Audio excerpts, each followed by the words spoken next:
Alhamdulillahi Rabbil Alamin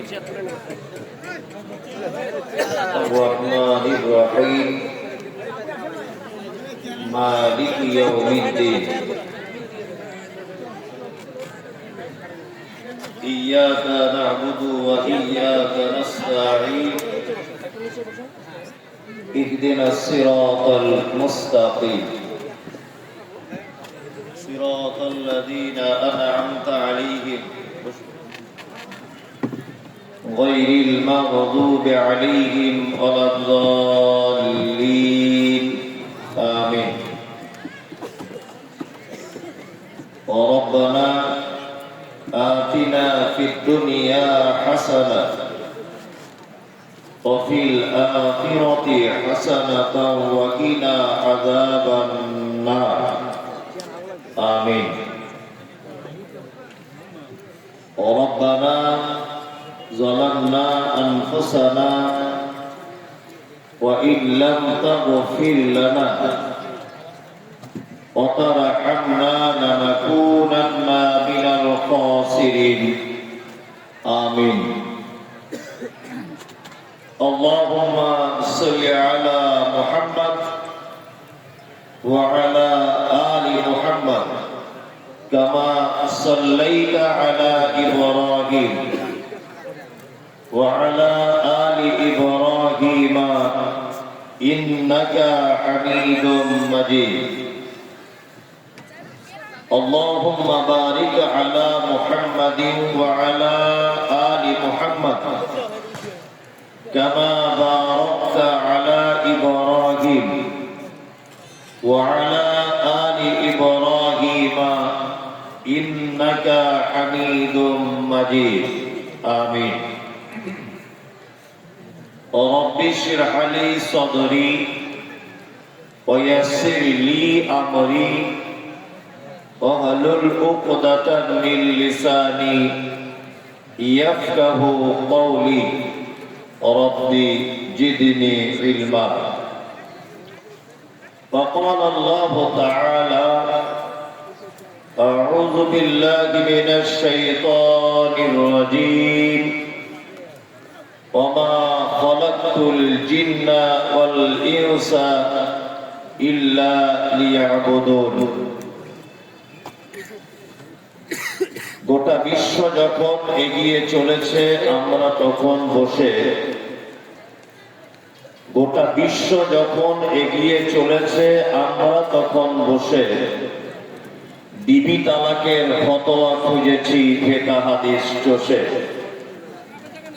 হানাফি সাফি মালিকি হাম্বলি তখনও mutiny গোল এমন সময় আজরাইল এসে হাঁক দিল তোল পিতল বাহিরের দিকে যত বেড়ে চলেছে ভিতরের দিকে তত গুন্ডিতে মোড়া বেড়ে চলেছি গরু ছাগলের মতো আজকের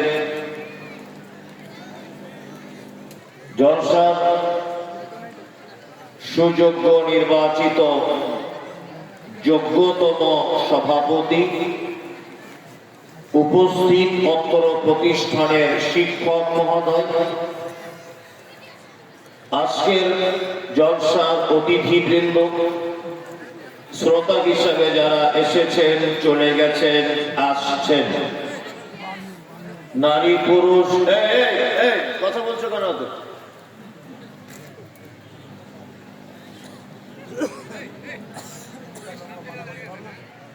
নারী পুরুষ আবাল বৃদ্ধ বনিতা নির্বিশেষে সকলকে জানাচ্ছি আন্তরিক শুভেচ্ছা ভালোবাসা প্রেম মোবারকবাদ ধন্যবাদ সাধুবাদ স্নেহাশিস যথাক্রমে শ্রেণীগতভাবে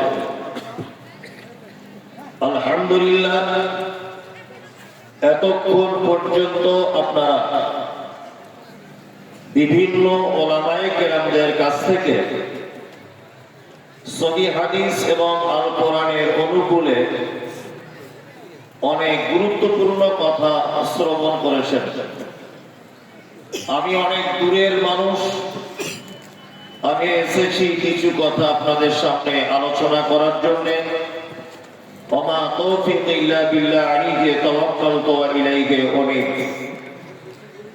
ছোট্ট একটি বিষয়ের উপর আলোচনা করব যে মানুষ সৃষ্টি রহস্য কি, এই ব্যাপারে কিছু কথা আলোচনা করব ইনশাআল্লাহ, এবং কিছু তথ্য আপনাদের সামনে পেশ করব। সেই সমস্ত জিনিসগুলোকে শোনার পর আমরা মান্যতা দেওয়ার চেষ্টা করব ইনশাআল্লাহ। মায়েরা যারা আছেন আপনাদের কাছে অনুরোধ করে বলছি, আপনারা চুপচাপ মেরে থাকুন, কারণ আপনার ব্যবহার আপনার পরিচয়। আপনি কোন ঘরের বৌমা আর কার বেটি এটা আপনার ব্যবহারে বোঝা যাবে। আপনি এতগুলো মানুষের মাঝখানে যদি ঘাট ঘাট করে বকেন তাহলে বাড়িতে কি করেন? মানে আপনি যার বউ সে বড় বিপদে আসে, এটা আপনার ব্যবহারে বোঝা যায়। আর মাইক দ্বারা মাইক লাগিয়েছে, যত মাইক তার মেশিনের ভোল্টেজ কম, জানতে পারছে না, ওই জন্য করছে কানের কাছে। মেশিন এইটুকু আর দুনিয়ার মাইক চলে। যতটা মাইক ততটা মেশিন লাগাতে হবে, তাহলে ভালো চলবে। ঠিক এইভাবে রাখুন, আর আপনি চিন্তা করবেন না। পবিত্র গ্রন্থ মুকুল আল কোরআনুল কারীমের ছোট্ট একটি আয়াতকে সামনে রেখে কিছু কথা বলার ইচ্ছা প্রকাশ করছে। সর্বপ্রথম একটি কথা আপনাদেরকে বলে দিই, যাতে আপনারা বক্তব্য শোনার ব্যাপারে আরো বেশি মনোযোগী হতে পারেন। আল্লাহ সুবহানাহু ওয়া তাআলা পবিত্র আল কোরআনের ভিতরে বলছেন, নাহনু নাকুসসু আলাইকা হাসানাল কসাস বিমা আওহাইনা ইলাইকা হাযাল কোরআন। সারা পৃথিবীতে যত গদ্য, পদ্য, উপন্যাস, কবিতা যা কিছু আমরা বলি, পড়ি, স্মৃতিতে ধারণ করি, আমাদের জানার ভিতরে যত কথা গল্প আছে, আল্লাহ সুবহানাহু ওয়া তাআলা তিনি বলছেন যে আমি সর্বশ্রেষ্ঠ কথা, সর্বশ্রেষ্ঠ গল্প আমি আল্লাহ সুবহানাহু ওয়া তাআলা পবিত্র কোরআনের ভিতরে লিপিবদ্ধ করে দিয়েছি। মানে কোরআনের থেকে উত্তম কোন কথা বা গল্প আর হতে পারে না। কোরআনের থেকে উত্তম কোন বিধান আর হতে পারে না। এর থেকে উত্তম কোন বিধানই নেই। সুবহানাল্লাহ। ছোট্ট একটা কথা আপনাকে বলি। আচ্ছা, চোর নারী হোক বা পুরুষ হোক, তার কি করতে হবে? সাজা কি? চোর যদি চুরি করে, সে নারী পুরুষ যেই হোক, ইসলামিক তার সাজা কি? কেটে দিতে হবে, তাই না? জি, তাহলে হাত কেটে দিতে হবে, এটা আল্লাহর বিধান, তাই তো? খুব মনোযোগ দিয়ে বুঝবেন। এখন চুরি বন্ধ হবে কি করে, এইটার ব্যাপারে আল্লাহ তাআলা কি বলেছেন? কি বলছেন?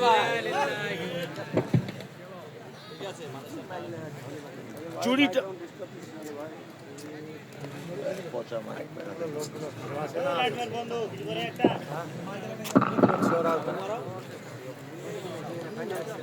এদিকে হবে, এটা আমি বুঝতে পেরে গেছি। এদিকে তাকিয়ে এইটুকু মেশিন নিয়ে মাইক চলে, এতগুলো মাইক এইটুকু মেশিনের কাজ না। যতটা যদি 50 ওয়াটের যদি মাইক থাকে, তাহলে 100 ওয়াটের মেশিন লাগবে, তবে বুদ্ধি কাজ করবে। আর 40 ওয়াটের মেশিন, আর এই মাইকের ক্ষমতা 50 ওয়াটের, জানতে পারবে? এই হয়েছে আজকে, বুঝতে পেরে গেছে। যাই হোক, আপনার এদিকে ফিরুন। আল্লাহ সুবহানাহু ওয়া তাআলা নারী, পুরুষ, চোর এদের ব্যাপারে একটা বিধান দিলেন, কি? হাত কেটে দিতে হবে। তাহলে চুরি করার ইসলামে কোন সুযোগ আর নাই। তাহলে চুরি বন্ধ হবে কি করে? সুবহানাল্লাহি ওয়া বিহামদিহি। এগুলো যদি আলেম ওলামারা আপনাদেরকে যদি বলে, তাহলে বিস্ময়ে অভিভূত হবে। আচ্ছা বলুন, চোরের হাত কাটার আয়াত আগে অবতীর্ণ হয়েছে না যাকাত দিতে হবে ধনীদের, এই আয়াত আগে অবতীর্ণ হয়েছে? জানা আছে? এর নাম কোরআন। আল্লাহ সর্বপ্রথম বলেছেন, ধনী তোমার মানে তুমি যাকাত গরিবের বাড়িতে পৌঁছে দাও। গরিব যেন তার অভাবের কারণে চুরি করতে রাতে দিনে যেন না বার হয়। জাকাতের মাল একটা গরিব পাবে, জাকাতের মাল একটা ফকির পাবে, তারপরেও যদি সে চুরি করে তাহলে তার হাত কেটে দিতে হবে। তার মানে বুঝতে পারা যাচ্ছে কোরআনের বিধান নিখুঁত বিধান, এতে কারোর কলম চালাবার ক্ষমতা নেই। আমাদের দেশের সংবিধানের মতো নয়। কলা চুরি করলে 4 বছরের জেল, 11,000 কোটি টাকা চোর তাকে ওয়েলকাম জানিয়ে দেশে ফেরানোর জন্য আরো 4 কোটি টাকা খরচা। কি বলছি বুঝতে পারছেন? কোটি গরিব মানুষ রিক্সা চালায়, তার বেটা যদি চুরি করে ধরা পড়ে মেরে নাক মুখ রক্ত বার করে দেয়। নেতার বেটা 40 কোটি টাকা চুরিতে ঘাপলা করেছে, কোনো সমস্যা নেই, আছে না? কোনো সমস্যা নেই। তার মানে আমাদের এখানে ক্ষমতা যার, বিধান তার পক্ষে, ক্ষমতা যার নেই বিধান তার বিপক্ষে। শিক্ষিত উচ্চ শিক্ষিত ছেলে, চাকরি পাওয়ার যোগ্যতা তার আছে, তারপরেও তাকে টোটো চালাতে হচ্ছে, কারণ তার হাতে ভালো লোক নাই। ওর থেকে 2 ক্লাস কম পড়া ছাত্র তার গোপনে চাকরি হয়ে যাচ্ছে, কারণ ওর বাপের সাথে এমএলএ খুব খাতির হচ্ছে। মমতা ব্যানার্জি ঘর দিচ্ছে 1,20,000 করে, 2 তলা বাড়ি সে ঘর পেয়ে যাচ্ছে। মাটির বাড়িতে ভাঙা চালগুলোতে বসবাস করছে, সে ঘর পায় না। ঘটনা ঘটছে কি ঘটছে? তার মানে আমাদের এখানে চোর যার আইন তার, কিন্তু আল্লাহ সুবহানাহু ওয়া তাআলার বিধান ও মূল্যবান বিধান। চোরের হাত কাটার আগে বলে দিয়েছে, চোর যাতে চুরি করার সুযোগ না পায়। তুমি যারা যাকাত দানকারী তারা যেন যাকাত গরিবদের বাড়িতে পৌঁছে দেয়, তাদের অভাব করে যেন মিটিয়ে দেয়, তাহলে ও চুরি করতে পারবে না। আমি এই পবিত্র গ্রন্থ মুকুট আল কোরআন থেকে কিছু কথা ব্যাখ্যা বিশ্লেষণ করব। সর্বপ্রথম আপনাদেরকে বলেছি যে মানুষ সৃষ্টি রহস্য কি, এই ব্যাপারে কথা বলবো। প্রথমে আমরা জেনে নেব যে মানুষকে কি দিয়ে তৈরি করা হয়েছে, এটা আমরা প্রথমে জানবো। তারপরে জানবো কেন তৈরি করা হলো, তারপরে জানবো উদ্দেশ্য কি তৈরি করা, কেনটা জানবো, উদ্দেশ্যটা জানবো, তারপরে আমরা আস্তে আস্তে বাড়িয়ে যাবো। তার আগে নয়, প্রথমে আপনাদেরকে বলি মানুষকে কি দিয়ে তৈরি করা হয়েছে? মাটি। মাটি। ফাইন্না খালাকনাকুম মিন তুরাবিন সুম্মা মিন নুতফাতিন। আল্লাহ তাআলা বলেন মানুষকে তৈরি করা হয়েছে মাটি দিয়ে, আর নুতফা একটি খারাপ পানি দিয়ে মানুষকে তৈরি করা হয়েছে। এখানে একটা খুব গুরুত্বপূর্ণ কথা জেনে রাখবেন। আচ্ছা, মাছ বসবাস করে কোথায়? মাছ পানিতে, তাই তো? ওকে যদি পানি থেকে বার করে দেওয়া হয় ও বাঁচবে? মারা যাবে। আচ্ছা, শিয়াল কোথায় থাকে? জঙ্গলে। বাঘ কোথায় থাকে? জঙ্গলে। ওকে যদি দিনাজপুরের গ্রামের ভিতরে ছেড়ে দেওয়া হয় তাহলে ও সুস্থ থাকবে? লোকে তারা খেয়ে খেয়ে মরবে, আর নয় ও 2-4 জনকে মারবে, তাই না? তার মানে বোঝা যায় যার জন্ম যেখানে হয়েছে সে সেখানেই ভালো থাকে। থাকে কি থাকে না? থাকে। আচ্ছা বলুন তো, মানুষ কোথাকার প্রাণী? কথা বলুন। পৃথিবীর প্রাণী। যারা বলেছেন 100% ভুল। মানুষ শুধুমাত্র পৃথিবীর প্রাণী নয়, মানুষ হচ্ছে আদি জান্নাতের। কি বলছি বুঝতে পারছেন? গরু এখানকার আদি প্রাণী। ওই জন্য গরু যখন রাতের বেলা চলে লাইট লাগে, যে রাস্তা দেখতে পাচ্ছেন একটু লাইট মারি। আচ্ছা, এই যে কোন শীত চলে গেল, কোনদিন দেখেছেন যে শিয়ালরা গায়ে কাঁথা দিয়ে ঘুরছে? আছে না? আপনি কোনদিন দেখেছেন যে এত বর্ষা হচ্ছে গরুটা ভিজছে, মাঠে নাঙল চালাচ্ছে, তার নাক দিয়ে জল পড়ছে? দেখবেন না, কারণ ওরা সব এই পৃথিবীর প্রাণী। ওই জন্য পৃথিবীর আবহাওয়ার সঙ্গে এদের আবহাওয়াটা ম্যাচ করতে সুবিধা হয়। কিন্তু মানুষ এখানকার প্রাণী নয়। এই জন্য এখানকার কোনো জিনিস সহজে সে মানিয়ে নিতে পারে না। পারে? পারে। আমি এখন পশ্চিম বাংলার লোক, আমাকে যদি পাঠানো হয় কাশ্মীরে, তাহলে 2-4 দিন পরে দেখবেন আমার নাগপুর জাম হয়ে যাবে। কারণ আমি ওই আবহাওয়ার মানুষ নয়, আমি এই পশ্চিম বাংলার আবহাওয়ার মানুষ। তাই তো? কত যে জ্ঞান গর্ব এর ভিতরে আছে, আপনি অবাক হবেন। একটু পরে আমি মজাটা দিচ্ছি। নিয়ে আমরা তাহলে ছিলাম কোথায়? জান্নাতে, তাই না? আমরা জান্নাত থেকে এসেছি, আমাদের তৈরি মাটি থেকে আর মুৎফা থেকে। আমরা কোথাকার প্রাণী? জান্নাতে। ওই জন্য পৃথিবীতে আসার পর কোন জিনিস আমরা বানিয়ে নিতে পারি না। রাতের অন্ধকারে একা চলা যায়? লাইট লাগে। শীতের সময় খালি গায়ে থাকা যায়?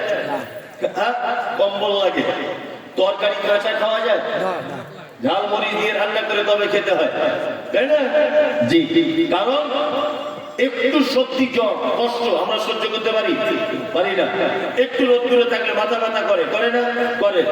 একটু শীত লেগে গেলে নাক জাম হয়ে যায় না? যায়। পৃথিবীর অন্য কোনো প্রাণীর হয় না।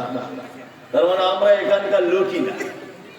আমরা ছিলাম সুখে শান্তিতে জান্নাতে, আমাদেরকে বার করা দেওয়া হয়েছে। আমরা এখন এখানে এসে এখন আমরা আল্লাহ সুবহানাহু ওয়া তাআলার বন্দেগী করব, এইটা আমাদের মূল কারণ, তাই তো? নাম্বার 2। আচ্ছা, তাহলে মাটি থেকে মানুষকে তৈরি করা হয়েছে। আচ্ছা, একে একটা গোপন তথ্য বলে দিই। আচ্ছা বলুন, বর্তমানে পৃথিবীতে যত প্রাণী আছে সব থেকে বেশি অসুস্থ শারীরিক দিক দিয়ে বলুন কোন প্রাণী? কথা বলুন। মানুষ। আপনি সুন্দরবনে যান, কোনো হাসপাতালের ব্যবস্থা নেই। আচ্ছা, আপনাদের মাঠে শিয়ালদের জন্য কোনো স্বাস্থ্যর ব্যাপার আছে? যদি জ্বর টর হলে ওদের জন্য একটা হসপিটাল করা হোক। গরু ছাগলের জন্য, গরু ছাগলের আছে, ওরা গৃহপালিত পশু। শিয়ালের জন্য তো নেই। তার মানে বুঝতে পারা যাচ্ছে সেটা হচ্ছে এই যে আমরা মাটি থেকে তৈরি হয়েছি। আমাদের এত অসুখ বিসুখ, এত দুর্ভোগে ভুগছি কেন? তার একটা কারণ যে আমরা মাটি থেকে উৎপাদিত ফসল এবং মাটির থেকে উৎপন্ন খাদ্যদ্রব্য কম খাওয়ার কারণে আমাদের শরীরে এত অসুখ। কি বুঝতে পারছেন?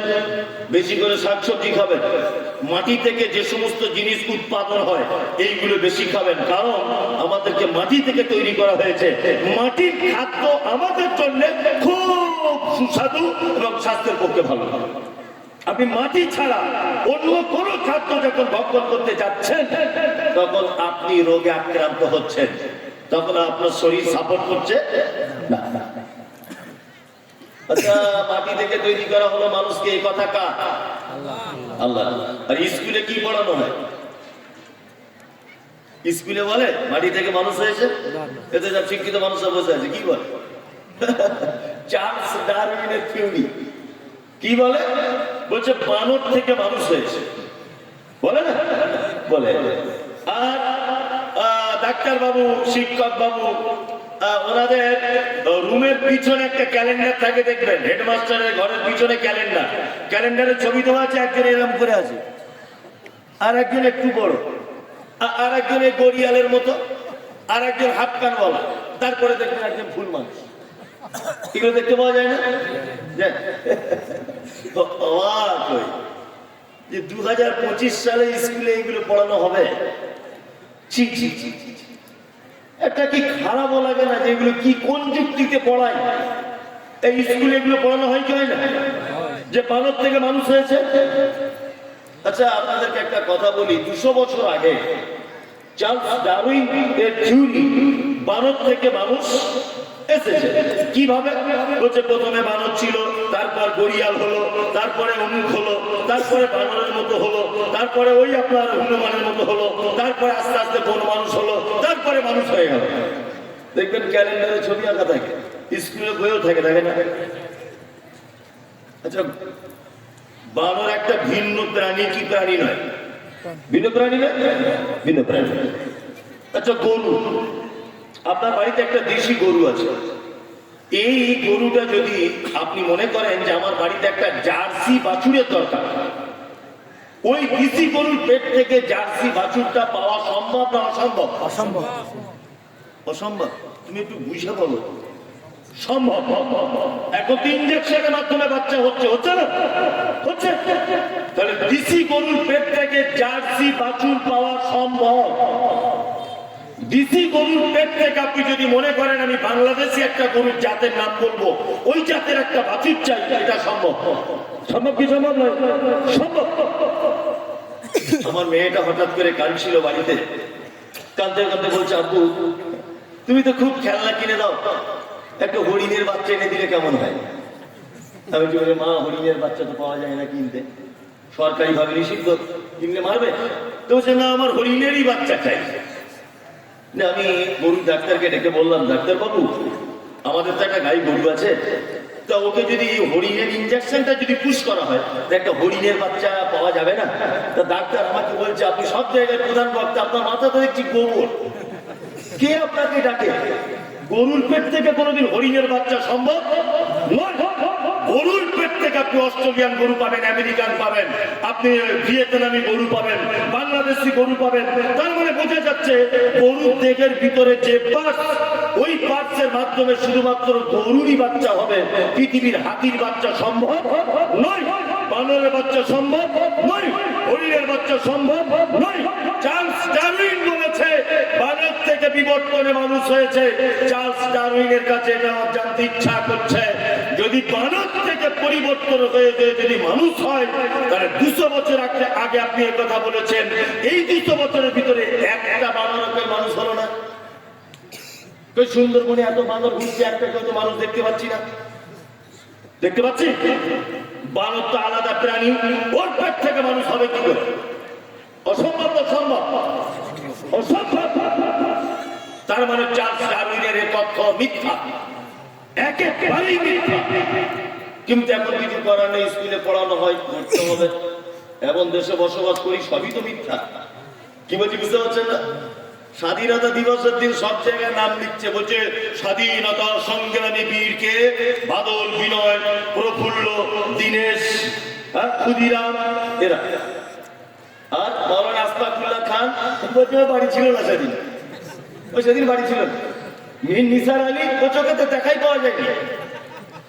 ফজলে হক খায়রাবাদী প্রচুর অন্য অফিসে ছিল, কাজে ব্যস্ত। সব মিথ্যু। মানে আমাদের নামটা ওখানে লেখা হয়নি, সব জায়গায় লিখেছে কে?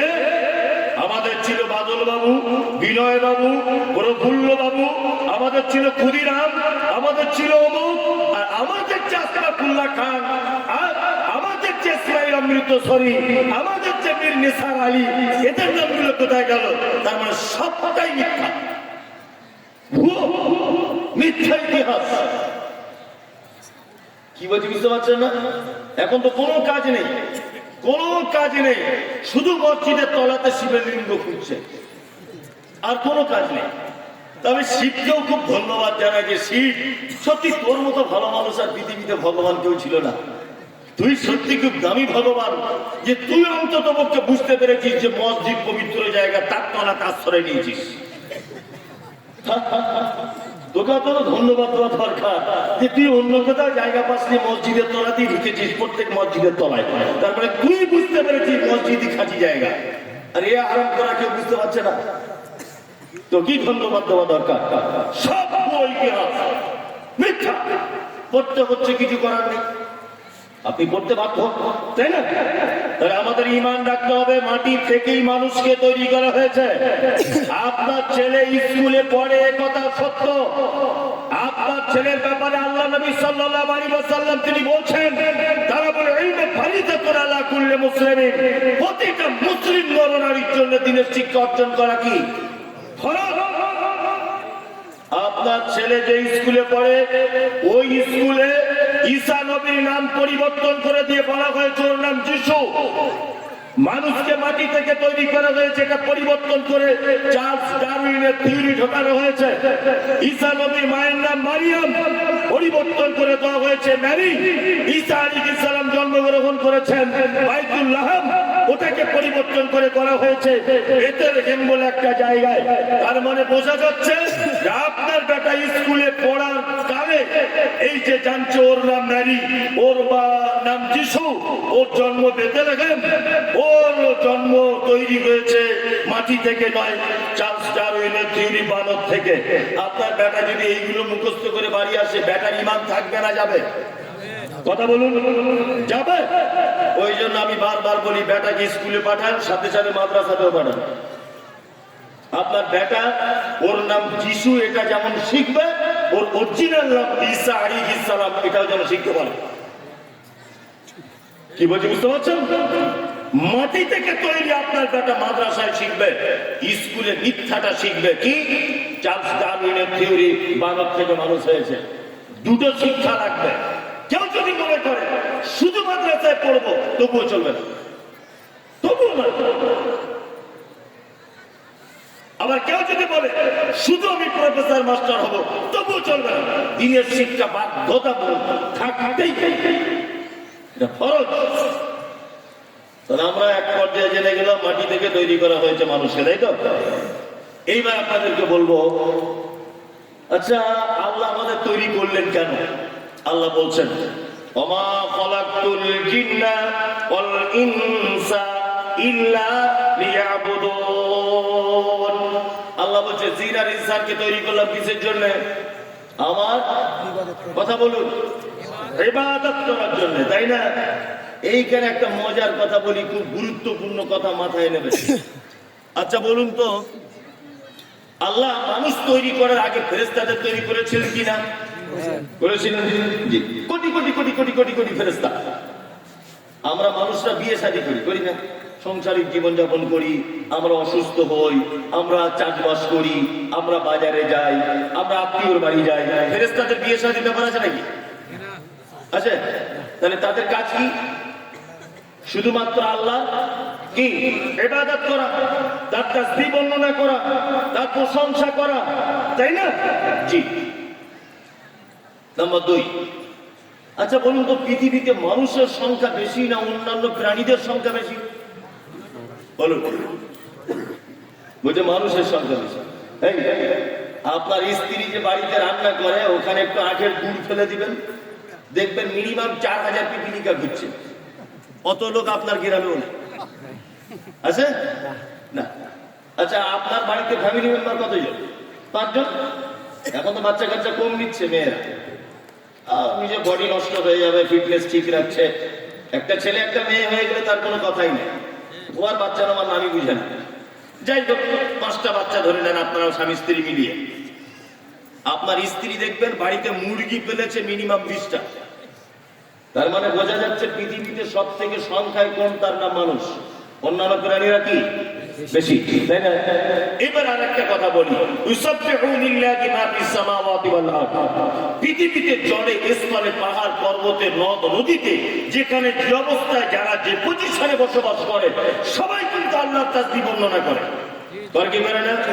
গরু তার ভাষাতে আল্লাহকে ডাকে, মুরগি তার ভাষাতে আল্লাহকে ডাকে, বাঘ তার ভাষাতে আল্লাহকে ডাকে, ছাগল তার ভাষাতে আল্লাহর ইবাদত করে কি করে না? করে। তাহলে এত কিছু আল্লাহর তাসবিহ বর্ণনা করছে, এতে আল্লাহর মন ভরল না, এতেও আল্লাহ সন্তুষ্ট মনে করছেন না। আমাদের মতো মার্ডার করা, সুদ খাওয়া, খুনি, গুণের জমি ফাঁকি দেওয়া, মসজিদের টাকা আত্মসাৎ করা, ওই ঈদগার জমি ফাঁকি দেওয়া, এইসব এত ঝামেলা করে আমাদেরকে বানানো হলো কেন? এত ইবাদত করছে, গরু ছাগল হাঁস মুরগি মাছ পশু পাখি সবাই ইবাদত করছে, তাও আল্লাহ আমাদেরকে বানালেন কেন? ইবাদতের জন্যই বানানো হয়েছে মানুষকে। কি বললাম বুঝলেন? এইবার আপনাদেরকে আরেকটা কথা বলে দিই, খুব মজার ব্যাপার। সেটা হচ্ছে এই, আল্লাহ আমাদেরকে পাঠিয়েছেন তাহলে কিসের জন্য? ইবাদতের জন্য, তাই না? তাহলে মৌলভী সাহেব আমি বিয়ে করবো না, শুধু নামাজই পড়বো, আমি বিয়ে করবো না, আমি মসজিদে নামাজ পড়তে যাবো, শুধু 24 ঘন্টা ইবাদতই করবো, আমি পেচ্ছাপ পায়খানার প্রয়োজন নাই, আমার সাংসারিক জীবন নাই। আসলে ঘটনা গোলাম হোসেন ওটা নয়। ইবাদত যে কাকে বলে এইটা আমরা আজও পর্যন্ত বুঝতে পারিনি। কি বলছি বুঝতে পারছেন? আচ্ছা, একটা মানুষ বাঁচে কত বছর? গড় আয়ু 60, তাই না? 60 বছরের ভিতরে বেঁচে থাকে কত বছর? 40। তুমি একটু ভেবে বলো, 60 বছরের ভিতরে 30 বছর বেঁচে থাকে আর 30 বছর ঘুমায়, তাই না? জি। আচ্ছা বলুন, একটা ছেলের নামাজ খরচ হয় কত বছর? 7 বছর খরচ হয় না? ভেবে চিন্তে বলুন। 10 বছর, 10 বছর, তাই না? তাহলে 50 বছর, 60 বছর বেঁচে থাকে, 30 বছর ঘুমান, 30 বছরের থেকে 10 বছর মাইনাস হয়ে গেল, থাকলো কত বছর? 20 বছর। আবার বুড়ো বয়সে এমন একটা টাইম আপনার জীবনে আসে, অজু ভেঙে যায়, কানে কম শোনেন, হ্যাঁ, তারপরে বুদ্ধি কমে যায়, বয়স হয়ে যায়, ওইদিকে আরো 5 বছর মাইনাস, তাহলে থাকলো কত বছর? 15 বছর নিট আপনি পৃথিবীতে বেঁচে থাকলেন। এই 15 বছরের প্রেম, এই 15 বছরের বিয়ে, এই 15 বছরের কলেজ যাই, এই 15 বছরের বাড়ি করা, এই 15 বছরের জমি জায়গা কেনা, এই 15 বছরে আমার নিজের স্ট্যান্ডার্ডটা বজায় রাখা, আপনি টাইম পাচ্ছেন 15 বছর। কলেজ লাইফ এর ভিতরে বিয়ে শাদী, এর ভিতরে সব কিছু। তাহলে বলুন, একটা মানুষ ইবাদত করার টাইম পেল কখন? ইবাদত করার টাইম আছে? কিন্তু আল্লাহ কি বলছে? তোকে বানিয়েছি শুধুমাত্র আমার ইবাদতের জন্যই। তার মানে বুঝে নিতে হবে যে ইবাদত একটা ভিন্ন বিষয়। কি বলছি বুঝতে পারছেন না? মানে গোলামি করা, সর্বক্ষেত্রে গোলামি করতে হবে কার? আল্লাহ। ইবাদত কাকে বলে? এক গ্লাস পানি পান করছেন আপনি, এক গ্লাস পানি পান করার আগে কয়েকটি সুন্নতের অবলম্বনে আপনাকে এক গ্লাস পানি পান করা লাগবে। এক, দেখে পান করতে হবে, ডান হাতে পান করতে হবে, 3 নিঃশ্বাসে পান করতে হবে, বিসমিল্লাহ বলে পান করতে হবে, পান করা হয়ে গেলে আলহামদুলিল্লাহ বলতে হবে। এই পদ্ধতিতে যদি আপনি এক গ্লাস পানিও যদি আপনি পান করেন, তাহলে এক গ্লাস পানি পান করতে যতটা সময় আপনি ব্যয় করেছেন, ততটা সময় আপনার ইবাদত বলে পরিগণিত হবে ইনশাআল্লাহ। কি বলছি বুঝতে পারছেন? জি। রাতের বেলা তো ঘুমান না? ঘুমান মানে কেমন করে ঘুমান? ওই ভাত খেলাম আর চিত হয়ে শুয়ে পড়লো, যা হলো, তাই না? ঘুমানোর একটা আল্লাহ নবী সাল্লাল্লাহু আলাইহি ওয়াসাল্লাম পদ্ধতি বর্ণনা করেছেন। এক, লাইট নিভিয়ে দিতে হবে। দুই নম্বর, আপনাকে শোবার আগে যদি আপনি পারেন আয়াতুল কুরসিটা আপনি পড়বেন, হাতে বুক দিয়ে সারা শরীরে বুলিয়ে নেবেন, নিতে পারেন। ডান করতে শোবেন শোবার সময়তে, ঘুমের পরে যে করতে হবেন, অসুবিধা কিছু নাই। ঘুমের ভিতরে যদি আপনি দেখেন আমাকে সাপে কামড়াতে আসছে, আমার বড় ছেলেটা অ্যাক্সিডেন্ট হয়েছে, আমার বাড়িতে বিপদ আসছে, আমার স্ত্রী মারা গেল, আমার ছেলেটা হসপিটালে ভর্তি, এরকম খারাপ স্বপ্ন যদি আপনি দেখেন, তাড়াতাড়ি করে করট পরিবর্তন করে বাম দিকে 3বার আপনি এরকম করুন আর বলুন আউযু বিল্লাহি মিনাশ শাইতানির রাজিম। এইটা বলে আবার ঘুমিয়ে গেলেন। ঘুম থেকে উঠলেন, একটি দোয়া বললেন, আলহামদুলিল্লাহিল্লাযী আহইয়ানা বা'দা মা মাতানা ওয়া ইলাইহিন নুশুর। ঘুমানোর আগে দোয়া বললেন, আল্লাহুম্মা বিইসমিকা আমুতু ওয়া আহইয়া। এই দোয়াটা বলে আপনি ঘুম থেকে উঠে পড়লেন। আল্লাহ নবী সাল্লাল্লাহু আলাইহি ওয়াসাল্লাম তিনি বলছেন, ঘুম থেকে উঠে পানির পাত্রে, খাদ্যের পাত্রে তুমি হাত দিতে পাবে না। পদ্ধতি কি? পদ্ধতি হচ্ছে এই, তোমার হাতটা কবজি পর্যন্ত তুমি ধুয়ে নাও আগে। তাহলে ঘুম থেকে উঠে আগে কি করতে হবে? হাতটা ধুতে হবে। কেন ধুতে হবে? রাতের বেলা চুলকাতে কোথায় যে হাত ঝুঁকিয়ে দিয়েছেন আপনি জানেন? হতেও তো পারে কি পারে না? হয়তো এমন জায়গাতে চুলকে দিয়েছে আপনি, সেখানে আপনার নখের ভিতরে আপনার হাতে হয়তো জীবাণু লেগে থাকতে পারে না? সকালে উঠে তাহলে কাজ কি? হাতটা কবজি পর্যন্ত ধুয়ে নিতে হবে, তাই না? হাত কবজি পর্যন্ত ধৌত করার পর তারপরে অন্য কাজ আপনি করবেন। এই পদ্ধতিতে যদি আপনি ঘুমান আর ঘুম থেকে ওঠেন, ওটাও আপনার কি? ইবাদত। তাহলে সর্বক্ষেত্রে ঘুম থেকে উঠে ঘুমোতে যাবার আগ পর্যন্ত আমাদের সারাদিনের দৈনন্দিন রুটিন যা কিছু আমরা করি, প্রতিটা কাজ করার আগে আল্লাহ এবং মুহাম্মদ সাল্লাল্লাহু আলাইহি ওয়াসাল্লামের পদ্ধতিতে যদি আপনি করেন, অবশ্যই সেগুলো কি? ইবাদত। এবার একটা কথা বলে দিচ্ছি, শুনে রেখে দেন। গোলামি, দাসত্ব, ইবাদত বিশেষ করে ইবাদত করার আগে খুব হুঁশিয়ারি করে করতে হবে। আমল, ইবাদত মানে আমল, কোন আমল করার আগে খুব হুঁশিয়ারি করে তবে করতে হবে। কি বুঝতে পারছেন? জি, কেমন হুঁশিয়ারি করে? এই দেখুন, আল্লাহ সুবহানাহু ওয়া তাআলার নবী মুহাম্মদ সাল্লাল্লাহু আলাইহি ওয়াসাল্লাম হাদিস থেকে প্রমাণ পাওয়া যায়। আয়েশা সিদ্দিকা রাদিয়াল্লাহু তাআলা আনহা হাদিস বর্ণনা করেছেন। তিনি বলেন, আল্লাহ নবী সাল্লাল্লাহু আলাইহি ওয়াসাল্লাম তিনি বলছেন, মান আমিলা আমালান লাইসা আলাইহি আমরুনা ফাহুয়া রাদ্দুন। মানুষ যদি কোনো ইবাদত করে, মানুষ যদি কোনো আমল যদি করে, সেই আমল যদি আমার পক্ষ থেকে কোনো রায় যদি না থাকে, ফাহুয়া রাদ্দুন, অবশ্যই সে ইবাদত করছে আমল বাতিল। সে আমল কি? বাতিল। তারপর দৈনন্দিন জীবনে আমরা যত ইবাদত বা আমল করব, প্রতিটা ইবাদত এবং আমলের মডেল হবেন কে? মুহাম্মদ সাল্লাল্লাহু আলাইহি ওয়াসাল্লাম। অনেক মানুষ আছে তারা বুঝে কম, তারা মনে মনে ভাবে যে আমি যেটা বুঝি এটাই মনে হয় ইসলাম। বুঝে না? এই তুমি নিজে বুঝলে তোমার উপকার হবে না ক্ষতি হবে? ক্ষতি হবে। আমি অনেক জায়গাতে একটা কথা বলি, আজকেও বলছি, স্মরণ হয়ে গেল বলে, শুনে থাকলে আবার শুনুন। আমাদের বর্তমান অবস্থা কি? একটা লোকের চোখের খুব সমস্যা, অনেকবার শুনেছেন আবার শুনুন। চোখের সমস্যা, তার লোকটা ডাক্তারখানাতে গেছে। তা ডাক্তারকে গিয়ে বলছে, ভাই আমি একটু কম দেখছি, হালকা হালকা কম। ডাক্তার দেখে মেশিন পত্র দিয়ে চেক করে ওর চশমা লিখে দিয়েছে। চশমা লিখে দিয়েছে 50 পাওয়ারে। যারা বক্তব্য রাখেন আপনারা শুনুন, এসব উদাহরণগুলো কাজে লাগবে। 50 পাওয়ারের চশমা লিখেছে। ও প্রেসক্রিপশন নিয়ে চলে এসেছে কোথায়? ফার্মেসি। ফার্মেসি এসে দেখাচ্ছে, এই দেখুন প্রেসক্রিপশন, ডাক্তারবাবু একটা চশমা লিখেছে, আপনি যদি চশমাটা আমাকে দেন ভালো হয়। তখন ফার্মেসিওয়ালা দেখে বলছে, এটা তো 50 পাওয়ারের চশমা। রুগী তখন বলছে, দাম কত? বলছে 50 টাকা। রুগী তখন চালাকি করে বলছে, তাহলে 50 পাওয়ারের দাম 50 টাকা? বলছে হ্যাঁ। বলছে তাহলে 100 পাওয়ারের দাম কত? বলছে ওইটার দামও 50। বলছে 150 পাওয়ারেরটা ভাই তাহলে? বলছে 150 পাওয়ারের দামও 50।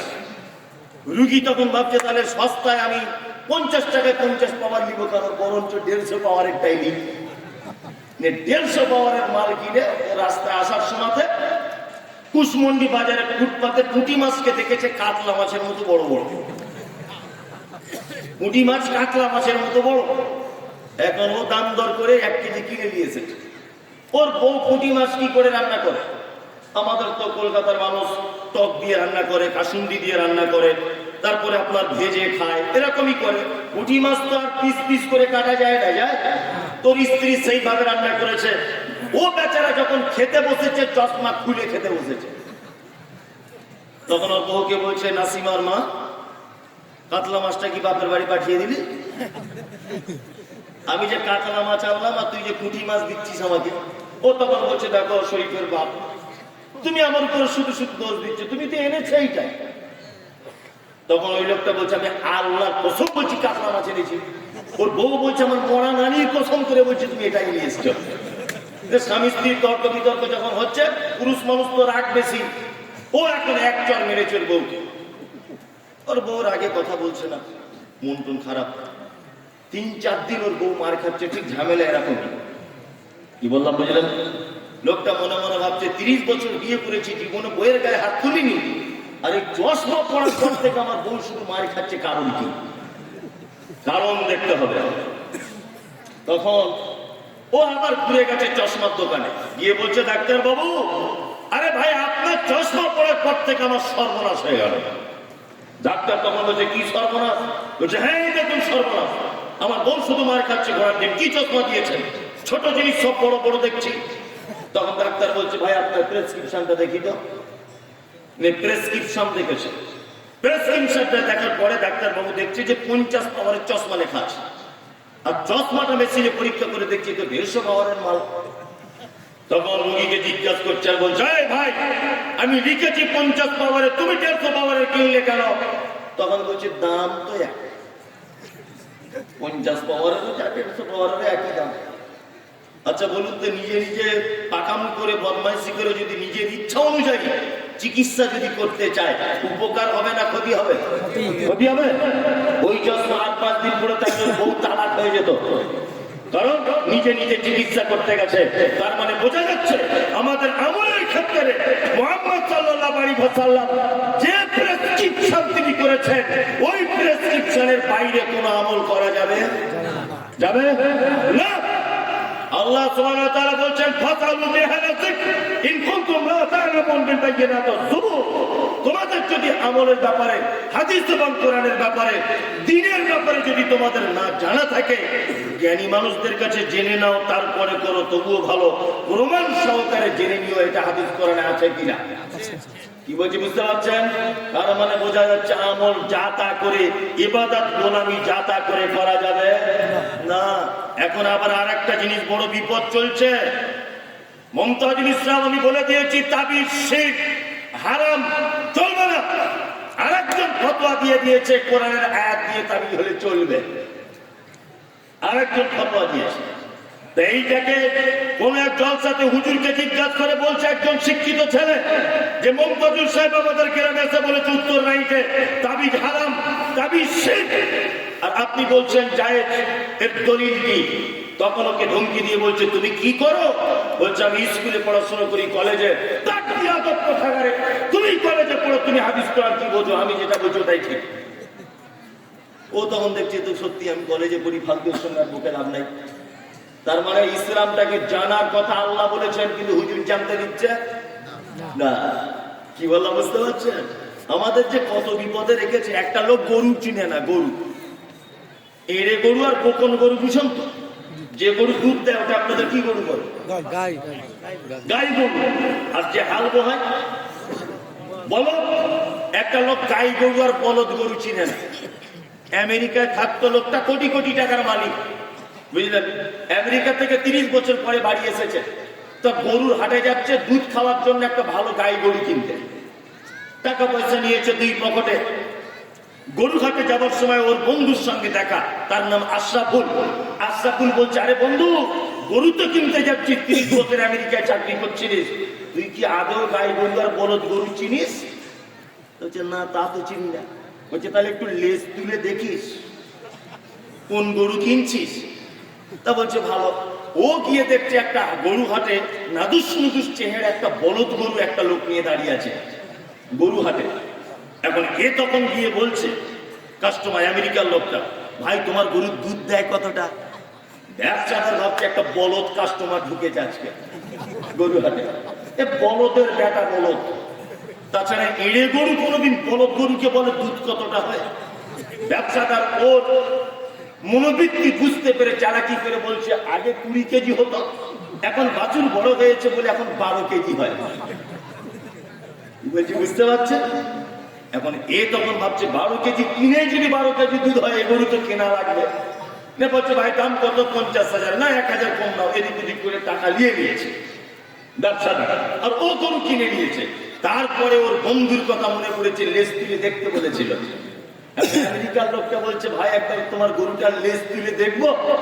তখন ব্যবসাদার চালাকি করে বলছে অস্তাক চুললে, খারাপ জিনিস আবার লেজ তুলে দেখে, নোংরা জিনিস দেখে, লোকে কি বলবে? আর 5 জন যে আপনি একটা শিক্ষিত লোক লেজ তুলে খারাপ জায়গাটা দেখছেন, এটা কেমন ব্যাপার না? ও তখন বলছে হ্যাঁ তা তো ঠিক, তাহলে দেখাটা অন্যায় বলে বাড়ি নিয়ে এসছে গরু। সকালবেলা গোয়ালা দুধ হাতে এসেছে। গোয়ালা দরজা খুলে বলছে ওরে ভাই ফটি, এ তো বলদ গরু। বলছি আরে ভাই বলদ আবার কি? এই গরু নাঙল টানে রে, কি আর দুধ দেয়? তা ঘটনা হচ্ছে তখন বাড়ির মালিক আমেরিকার লোকটা বলছে আমি দেখার চেষ্টা করেছিলাম লেজ তুলে, সালাম মালিক আমাকে দেখতে দেয়নি। কি বলছে বুঝতে পারছেন? তার মানে অনেক ছাত্র বন্ধুরা আছে যারা সঠিক আমল করার জন্য বিভিন্ন হুজুরদের কাছে ইসলামটাকে জানার চেষ্টা করে, কিন্তু হুজুর এত বড় বেঈমান বিশ্বাসঘাতক, হুজুরের লেজ তুলে দেখার সুযোগ দেয় না। একটা কথা বলে বাড়ি পাঠিয়ে দেয়, কি তুমি জেনারেল শিক্ষিত ছিল, তুমি হাদিস কোরআন কি বুঝো? তুমি কি বুঝো? আমরা যা বলবো তাই। আশ্চর্য ব্যাপার। আমল করার আগে লেজ তুলে দেখা লাগবে কি লাগবে না? আগামী কয়েকদিনের ভিতরে একটা ভণ্ড আমল আসছে, তার নাম শবে বারাত। আপনাদের দিকে হয় না মনে হয়? হয় না? কিছু কিছু জায়গায় তো হয়। হয় সবে বারাত, এটা কোনো শব্দই না। যদি বলছেন কেমন করে, হ্যাঁ শব্দই। মাদ্রাসার কালেকশন করতে গেছি বোম্বাই, তা আমি মশারির ভিতরে একটা মসজিদে শুয়ে আছি, আর একটা বাঙালি সে বাইরে শুয়ে আছে মশারির, এ কঠিন মশা কামড়িয়ে চোখে। তা যে মুয়াজ্জিন মসজিদে আজান দিতে এসেছে, ও সবাইকে তুলছে সাহারির জন্য। আমি মশারির ভিতর থেকে উঠেছি, আর ও মশারির বাইরে শুয়ে আছে। ওকে জিজ্ঞাসা করছে, মানে ও শিক্ষক নয়, আদায়কারী, ভালো হিন্দি টিন্দি বুঝে না। তা ওই মুয়াজ্জিনটা ওকে হিন্দিতে জিজ্ঞাসা করছে, ঘুম হলো মশার কামড়ে? তখন বাঙালি বলছে, ঘুম তো হতা হয় লেকিন মশা খুব কামড়াতা है। হিন্দি ভালো বুঝে, ঘুম হতা হয় লেকিন মশা খুব কামড়াতা है। বলুন তো এটা কোন ভাষা? তেলেগু, মালিয়ালাম, গুজরাটি? এটা কোনো ভাষা হলো? ভাষা না। কোরআন কোন ভাষা? কথা বলুন। আরবি, তাই না? তাহলে কোরআনে যা শব্দ আছে সব কোন ভাষাতে আছে? আরবিতে আছে, তাই না? হাদিস কোন ভাষাতে? আরবিতে। সাপ, সাপ, বারাত, সাপ ফার্সি শব্দ, বারাত আরবি শব্দ। তাহলে দুটো দেশের দুটো দিয়ে একটা শব্দ গঠন, একটা নাম হয়। তার মানে বোঝা যাচ্ছে শবে বারাত বলে কোন জিনিস ইসলামে তো দূরের কথা, হাদিসের ছেঁড়া পাতাতেও পাওয়া যাবে না। এই শব্দটারই কোনো অস্তিত্ব নাই। কি বলছি বুঝতে পারছেন? অথচ দেখতে পাবেন অনেক ভাইরা আছেন যারা সুন্নত সম্পর্কে অবগত নয়। 15ই শাবানের দিনে একেবারে বাড়িতে মোমবাতি জ্বালিয়ে একাকার। বলছে, খালা মোমবাতি জ্বালাচ্ছ কেন? বলছে, তোমার খালু আসবে আজকে। তা বলছে, সিঁড়িতে কেন? বলছে, অনেকদিন মরে গিয়েছি তো, না যদি চিনতে পারে যদি উপর থেকে নামে। ওই জন্য সিঁড়িতেও তো মৌলী সাহেব বলে দিয়েছে 4-5টা লাগিয়ে দিতে, যাতে সুবিধা হয় তোমার খালুর বাড়ি আসতে। খালা আজকে হালুয়া করেছে, কি ব্যাপার? 15ই শাবান। বলছে, ছি ছি ছি ছি, তোমার নাম মমতাজুল ইসলাম? হ্যাঁ মমতাজুল ইসলাম। বলছে, তুমি তো ইহুদিদের টাকা খাও, তুমি তো নবীর দুশ্মন। নবীর দুশ্মন কেন? না তুমি নবীর নাম শুনলে এরম করো না, নবীর দুশ্মন তুমি। আচ্ছা আচ্ছা আচ্ছা, তাই? খালা তুমি হালুয়া করলে কেন আজকে? বলছো, নবীর দাঁত ভেঙে দিয়েছিল, নবীজি শব্দ জিনিস খেতে পারিনি, ওই জন্য আমরা হালুয়া করি। শূন্য বলে কি বলে? দেখবেন বলে। আমার ছেলে একদিন আমাকে বলছে, আব্বা তোমার আর মার যেদিন বিয়ে হয় সেদিন বরযাত্রী গিয়েছিলাম, মনে আছে? আচ্ছা বলুন তো, এটা কোনোদিন মানা যায়? তোর মাকে বিয়ে করবো, তোর মায়ের কাছে থাকবো, তোর মায়ের পেটে তুই আসবি, তারপরে বড় হবি, তারপরে তো তোর অন্য কথা। আর ও আমাকে বলছে, তোমার আর মায়ের বিয়ের বরযাত্রী গিয়েছিলাম, মনে আছে? আচ্ছা এই কথা জীবনে বিশ্বাস করা যায়? যায় না। আচ্ছা বলুন, শবে বরাত করে কোন তারিখে? শাবানের এই মাসের কত তারিখে?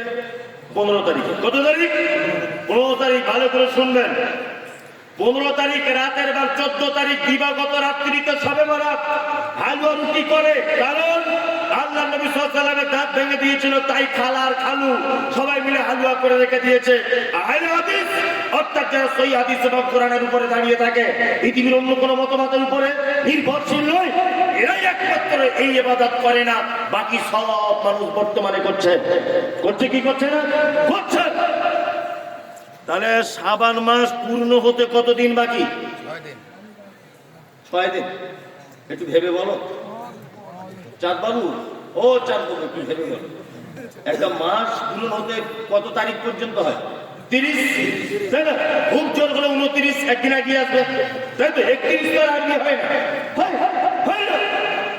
এইবার একটা কথা বলছি, শুনে রেখে দেন। তাহলে শাবান মাস পূরণ হতে বাকি এখনো 15 দিন, তাই তো? চলুন, শাবানের পরের মাসের নাম কি? রমাদান। রমাদানের কতদিন? 30 দিন। তাহলে এইদিকে 15 দিন, রমাদানের 30 দিন, হলো কতদিন? 45 দিন। রমাদানের পরের মাসের নাম কি? শাওয়াল। যে মাসে আমরা ঈদ করি, তাই না? শাওয়াল। খুব মনোযোগ দিয়ে শোনার চেষ্টা করবেন। শাওয়ালের 1 তারিখ, 2 তারিখ, 3 তারিখ, 4 তারিখ, 5 তারিখ, 6 তারিখ, 7 তারিখে উহুদের ময়দানে তীরের আঘাতে মুহাম্মদ সাল্লাল্লাহু আলাইহি ওয়াসাল্লামের দাঁত ভেঙে গেছে। শাওয়াল মাসের 7 তারিখে উহুদের ময়দানে। তার মানে খালা এত বড় শয়তান, আল্লাহ নবীর দাঁত ভাঙার 1 মাস 22 দিন আগে হালুয়া করেছে। এ পাক্কা শয়তান। তার মানে বোঝা যাচ্ছে তোমরা নবীর বন্ধু নয়, নবীর দুশ্মন। তার মানে তোমরা চাও নবীর দাঁতটা ভাঙুক, তাই তো? আর এখনো তো দাঁত ভাঙেনি। শাওয়াল মাসের 7 তারিখে দাঁত ভেঙেছে, আর বোকা ও শাবান মাসের 15 তারিখে হালুয়া করেছে। তার মানে যুক্তি তো ভুল। আমরা প্রতিটা ইবাদত করার আগে খুব ভেবে চিন্তে ইবাদত করবো ইনশাআল্লাহ। আল্লাহ সুবহানাহু ওয়া তাআলা বলছেন, হামিয়াতুন নাসিবা তাসলা নারান হামিয়া। এক শ্রেণীর মানুষ তারা পৃথিবীতে ইবাদত করবে, ইবাদত করতে করতে নাসিবা, তারা ক্লান্ত হয়ে যাবে, তারপরেও তাদের থাকার জায়গা জাহান্নাম। আল্লাহ সুবহানাহু ওয়া তাআলা তিনি বলছেন, ওয়া মা আতাকুমুর রাসূল ফাখুযুহু ওয়া মা নাহাকুম আনহু ফান্তাহু। আমার নবী যেটা দেয় এটা গ্রহণ করো, আমার নবী যেটা নিষেধ করে তোমরা তার থেকে বিরত থাকো। তার মানে ইবাদত করার আগে আমাদেরকে দেখতে হবে, তাই না, যে কোন ইবাদত আল্লাহ নবী সাল্লাল্লাহু আলাইহি ওয়াসাল্লামের পক্ষ থেকে পারমিশন আছে। কি বলছি বুঝতে পারছেন? কোনটা সুন্নত আর কোনটা সুন্নত নয়। সুন্নত বুঝেন তো? কি সুন্নত মানে? জি তো বললে দিলে আন্দাজে ভাবছেন ধরবে না। হ্যাঁ, উনি যেটা বুঝেছেন সেটা বলেছেন। সুন্নত ভালো করে বুঝতে হবে যে কোনটা সুন্নত। আচ্ছা বলুন তো, আল্লাহর নবী কিসের তরকারি খেতে পছন্দ করতেন? একদম, এই সব জানে, লাউ আর কদু, একদম ও মোটামুটি জানে। আচ্ছা, আল্লাহ রসুল মাথাতে কি বাঁধতে পছন্দ করতেন বলুন? পাগড়ি। আর আল্লাহ নবী কোন কালারের পাঞ্জাবি পরতে বা জামা পরতে পছন্দ করতেন? সাদা। সবই তো জানেন। এবার বলছি, ভাত খাওয়ার পরে আল্লাহ রসুল কি খেতে পছন্দ করতেন? একজন বলেছেন মিষ্টি, তাই না? যে যা পাচ্ছেন বলছেন। আচ্ছা, এবার আপনাদেরকে একটা কথা বলি। লাউ, আল্লাহ রসুল লাউয়ের তরকারি খেতে পছন্দ করতেন, তাই না? এবার বলুন তো, লাউয়ের তরকারি খাওয়া সুন্নত কি সুন্নত নয়? কারা কারা সুন্নত বলছেন? সহজ না। লাউয়ের তরকারি খাওয়া সুন্নত, তাই তো? তাহলে প্রতিদিন আমাদের খাওয়া লাগবে। খাওয়া দরকার কি দরকার না? সুন্নত পালন করবেন। হ্যাঁ, আচ্ছা, এটা গেল। আল্লাহ রসুল সাদা পোশাক পরতে পছন্দ করতেন, তাই তো? জি। তাহলে আপনি তো কালার গুলো যা পড়েছেন এগুলো তো ঠিক হয়নি, সুন্নতের খেলাফ, তাই না? আচ্ছা, আল্লাহ রসুল তো মিষ্টি খেতে বলছেন পছন্দ করতেন, তাহলে এখন তো সব লোকে সুগার, সুগার অবস্থাতেও খাবেন, সুন্নত তো খাবেন। আরে যেটা কোনো জিনিস সুন্নত হলে তাতে কোনোদিন ক্ষতি থাকবে না। এই মুমতাজুল ইসলাম বলছি, আল্লাহ নবী যেটাতে খেতে বলেছেন কখনো তাতে কোনো ক্ষতি থাকতে পারে না। অসম্ভব ব্যাপার, অসম্ভব ব্যাপার। আমি চ্যালেঞ্জ করে বলতে পারি, মধুতে কোনো সুগার নেই। আজও পর্যন্ত পৃথিবীর কোনো বিজ্ঞানী প্রমাণ করতে পারেনি যে মধুতে সুগার আছে। মধুতে সুগার থাকতে পারে না। আল্লাহ এবং তার রাসূলের কল্যাণের ব্যাপারে কথা বলেছেন, সুগার থাকতেই পারে না, অসম্ভব ব্যাপার। মধু মিষ্টি, এতে সুগার নেই। এবার একটা কথা আপনাদেরকে বলছি, যারা বলেছেন লাউ খাওয়া সুন্নত, হ্যাঁ, তারপরে মিষ্টি খাওয়া সুন্নত, এগুলো সুন্নত নয়। আল্লাহ রসুল লাউয়ের তরকারি পছন্দ করতেন, এ কথা সত্যি। তবে আল্লাহ রসুল কোথায় এই ব্যাপারে এইভাবে বলেনি, তোমরা বেশি করে লাউয়ের তরকারি খাও, প্রত্যেক সাজে খাও, জামাই এলেও খাবে, সকাল সন্ধ্যায় খাবে, সর্দি কাশি হবে না, না খেলে পাপ হবে। একটা হাদিস আছে না। তার মানে এটা সুন্নত নয়। এটা কি? এটা হচ্ছে মোহাব্বত। আপনি আল্লাহ রসুল খেতে পছন্দ করতেন, আপনি খাচ্ছেন, এটা আপনি নবীকে ভালোবাসেন, এটা। তবে আপনি নবীকে ভালোবাসেন নাকি পাবেন না। কি বলছে বুঝতে পারছেন? সুন্নত আলাদা জিনিস। সুন্নতটা কি? সুন্নত দেখবেন সেটা যার ব্যাপারে, যার উপকারের ব্যাপারে আল্লাহ নবী সাল্লাল্লাহু আলাইহি ওয়াসাল্লাম কথা বলেছেন, এবং যেটা ছেড়ে দিলে তার ক্ষতির দিকটা বর্ণনা করেছেন। কি বলছি বুঝতে পারছেন?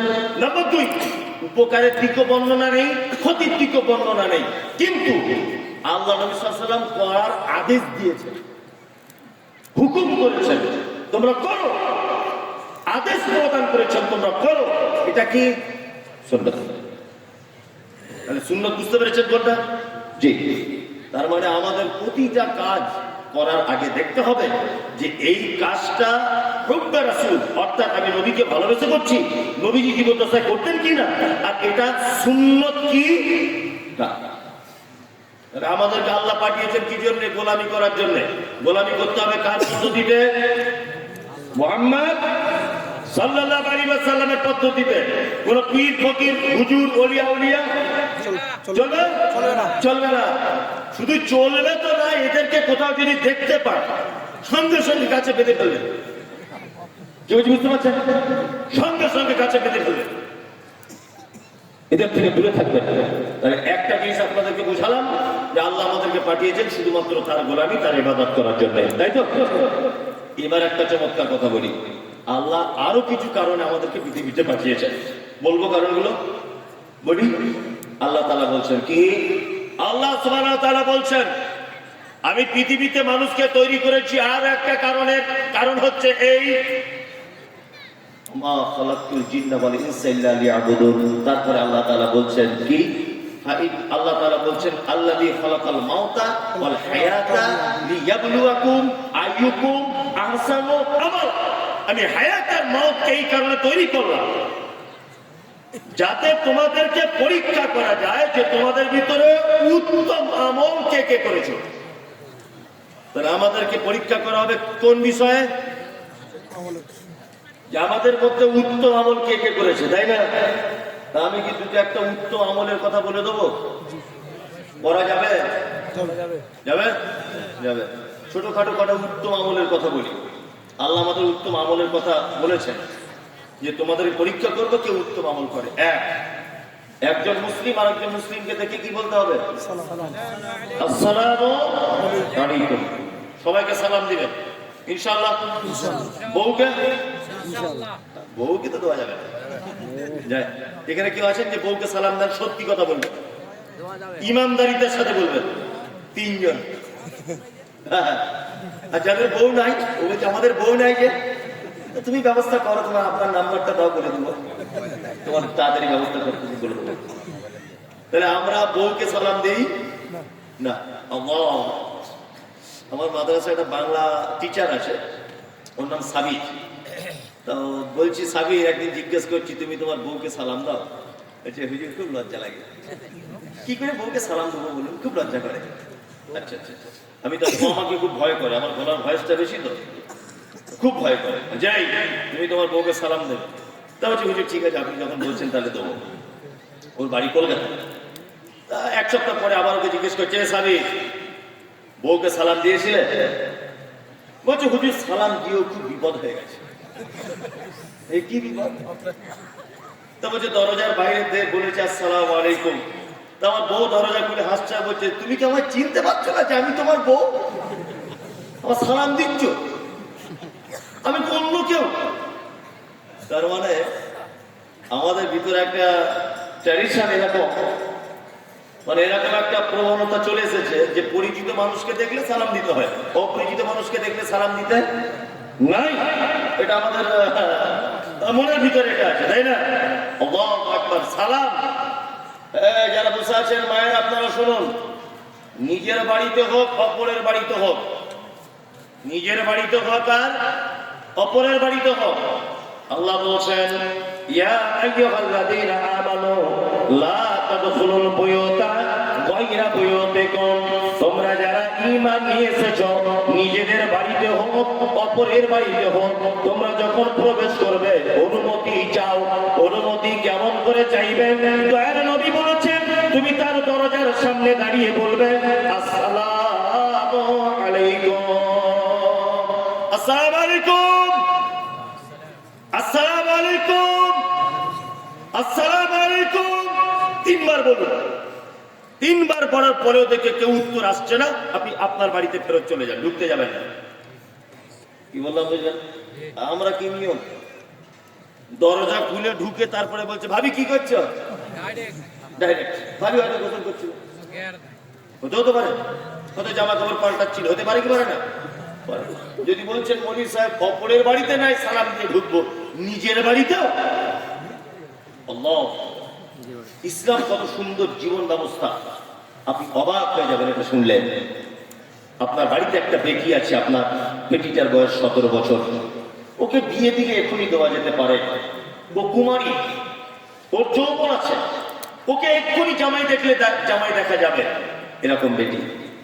আপনি বাড়িতে ছিলেন না, আপনার বেটি আর আপনার স্ত্রী ওই সদর গেটটা লাগিয়ে দিয়ে, মেন গেটটা লাগিয়ে দিয়ে বারান্দাতে বসে মা তার বেটির গায়ে তেল লাগিয়ে দিচ্ছে, মাথার উকুন দেখছে, মাথাতে তেল লাগিয়ে দিচ্ছে। এগুলো মা আর বেটি করে কি করে না? করে। আপনার বেটির বয়স 17, গোসল করে রোদ্দুরে বসে আছে, পরনে ভালো জামা নাই, শুধু একটা ছোট্ট প্যান্ট পরা আর একটা ভিতরের বুকটা ঢেকে রাখার মতো একটি পোশাক পরে আছে। পর্দার কোনো ব্যবস্থা নাই, কারণ মা আর বেটি দুজনা আছে বলে। এই সময়তে যদি আপনি হঠাৎ করে যদি দরজা খুলে ঢুকে যান, বলুন তো দেখি আপনার 17 বছরের বেটিটা ওই অবস্থায় যদি আপনাকে দেখে নেয়, আপনাকে দেখে কষ্ট পাবে কি পাবে না, লজ্জা পাবে কি পাবে না? আপনিও লজ্জা পাবেন। ওই জন্য আল্লাহ বলেছেন, তোমার নিজের বাড়িতে হোক অপরের বাড়িতে হোক, তোমার সদর গেটে দাঁড়িয়ে থাকবে, তুমি দরজায় দাঁড়িয়ে বলবে আসসালামু আলাইকুম, আসসালামু আলাইকুম, আসসালামু আলাইকুম। সালামের জবাব এলো না, দরজা আওয়াজ করার বলো ও নাসিমা, ও মাসকুরা, ও সাহেবা, ও কুলসুম, ও খাদিজা। কেউ উত্তর দিচ্ছে না। বেটাদের নাম ধরে ডাকো, ও আশরাফুল, ও কারিমুল, ও আব্দুল্লাহ, ও আব্দুর রহমান। তা উত্তর আসছে না। স্ত্রীর নাম ধরে বলুন, ও রাবিয়া, তাড়াতাড়ি করে দরজা খোলো। আপনার দরজা ঠোকার আওয়াজ পেয়ে আপনার বেটিটা ঘরের ভিতরে চলে যাবে, ওড়না নিয়ে নিবে, গায়ে পরনে পোশাক পরে নিবে। তার মানে আপনিও লজ্জা থেকে বাঁচলেন, আপনার বেটিও লজ্জা থেকে বেঁচে গেল। বাঁচবে কি বাঁচবে না? বাঁচলো। তার মানে সালাম বেশি বেশি করে দিবেন ইনশাআল্লাহ। সবাই সবাইকে দেখে সালাম দিব। আর গুড মর্নিং, এই গুড মর্নিং এসেই সালামে আস্তে আস্তে উঠে যাচ্ছে। কি ইংরাজি যে এলো, ফট ফট করে বলছে গুড মর্নিং। তোমার বেটা যদি একদিনে 1,00,000 বার যদি বলে good morning, good good good good good good good good করেই যদি যায়, 4 টাকা কি আছে? আচ্ছা, অথচ ফ্রি নাকি আসসালামু আলাইকুম 10 নাকি, ওয়া রাহমাতুল্লাহি আবার 10 নাকি, ওয়া বারাকাতুহু আবার 10 নাকি। যত শব্দ বাড়াবেন প্রত্যেক শব্দতে কটা করে নাকি? 10 করে নাকি পাবেন। এবার একটা কথা আপনাদেরকে লজিক বলে দিই, একটা খুব সুন্দর টিপস ব্যবহার করবেন। পাড়া গ্রামের স্বামী স্ত্রী ঝগড়া অশান্তি হয় তো, শুধু আপনাদের না আমাদেরও হয়। সবসময় পাঞ্জাবি পরে আসি বলে ভাবছেন এরা সব ফেরেশতা নাকি? আমাদেরও 12:30 বাজিয়ে দেয় একটু এদিক ওদিক হয়ে গেলে। কি বললাম বুঝলেন না? হয়তো গাড়িতে ঘুমিয়ে আছি, ফোন 4 বার করেছে, তুলতে পারেনি, ধরে একবারে অ্যাকশন শুরু। আপনাদেরও যেমন হয় আমাদেরও হয়। সকালবেলাতে ধরে না আপনার স্ত্রীর সঙ্গে ঝামেলা হয়েছে, হ্যাঁ, দুপুরবেলা বলছে ভাত দাও, ও দেখবেন মুখ ঘুরিয়ে যাচ্ছে, মানে কথা বলবে না, এত অভিমান। আসলে ও তো রাগ করে না, ওর একটু অভিমান বেশি। আর পুরুষ মানুষ অনেক সময় বোঝে না, ও রাগ করলে মাল লাগিয়ে দেয়। এই খাপা কথা করে, ওকে মারো কেন? ও রাগ করে, ওকে একটু আদর করে রাগটাকে ভুলিয়ে দাও। ও অভিমানী, একটুতে অভিমান করে। এগুলো অনেক পুরুষ মানুষ বোঝে না, মাল লাগিয়ে দেয়। আমি ভাত চেয়েছি, ভাত দিবি না, 12:30 বাজিয়ে দিল, এর মাল শুরু করে দিচ্ছে, একদম অভিমান করে। তাহলে ওকে কি করবেন? যখন দেখবেন মুখ বেঁকিয়ে নিচ্ছে, তখন আপনি নয় ভাত নিজে খুলে খান, আর নয় আপনার বেটিকে বলেন, ছোট বয়সের বেটি, কই রে লাইলি ভাত এনে দে মা। তার মানে ওর মা কি বলছে না, মানে একটু ভায়া দেয়। দেখবেন 4-5 বার কথা বলতে চাইছেন, ও কথা বলবে না সহজে। তখন এক কাজ করবেন, যেদিন অশান্তি হবে সেদিন টার্গেট রাখবেন 100 বারকে সালাম দিবেন, আসসালামু আলাইকুম। ও দেখবেন সালাম দিলে তার গাল দিতে পারছে না, ও মুখে ওয়ালাইকুম আসসালামটা জোরে না বললেও মনে মনে বলবে, কি বলবে না? ও মুসলিম ঘরের মেয়েটা বলবে, বলবে না? বলবে। আসসালামু আলাইকুম বাংলা মানে কি? আল্লাহ তোমার প্রতি শান্তি বর্ষণ করুক, তাই না? ওয়া আলাইকুম আসসালাম তোমার প্রতি করুক, তাই তো? আপনি আপনার বউকে বলছেন আসসালামু আলাইকুম, তার মানে তোমার উপরে শান্তি বর্ষণ হোক। ও মনে মনে বলছে মনে মনে, মানে তোমার উপরে হোক। তাহলে 10 বার 20 বার যদি সালাম আদান প্রদান হয়, তাহলে বলুন তো একবারে সালাম যদি কবুল হয়ে যায় আর অশান্তি থাকবে? থাকবে? থাকবে না। তাহলে অশান্তি মেটানোর একটা বড় জাদু হচ্ছে এক অপরকে সালাম দেওয়া। কি বলা বুঝলেন?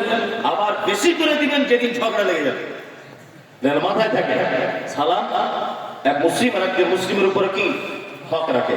পরিয়াদতের মারিজ অসুস্থকে দেখতে যাবেন, বাড়িতে জানাজা সালাত আদায় করবেন, দাওয়াত দিলে গ্রহণ করবেন। হাসি হলে কি বলতে হয়? আলহামদুলিল্লাহ। ওটা যে শুনবে, ওটা যে শুনবে, পাঁচটি ভালো কাজ বলে দিলাম। এক অপরকে থেকে সালাম দিবেন। 2 অসুস্থ ব্যক্তিকে দেখতে যাবেন। 3 দাওয়াত দিলে গ্রহণ করবেন। ইনশাআল্লাহ করব, ইনশাআল্লাহ। আর যদি উল্টো পাল্টা দাওয়াত হয়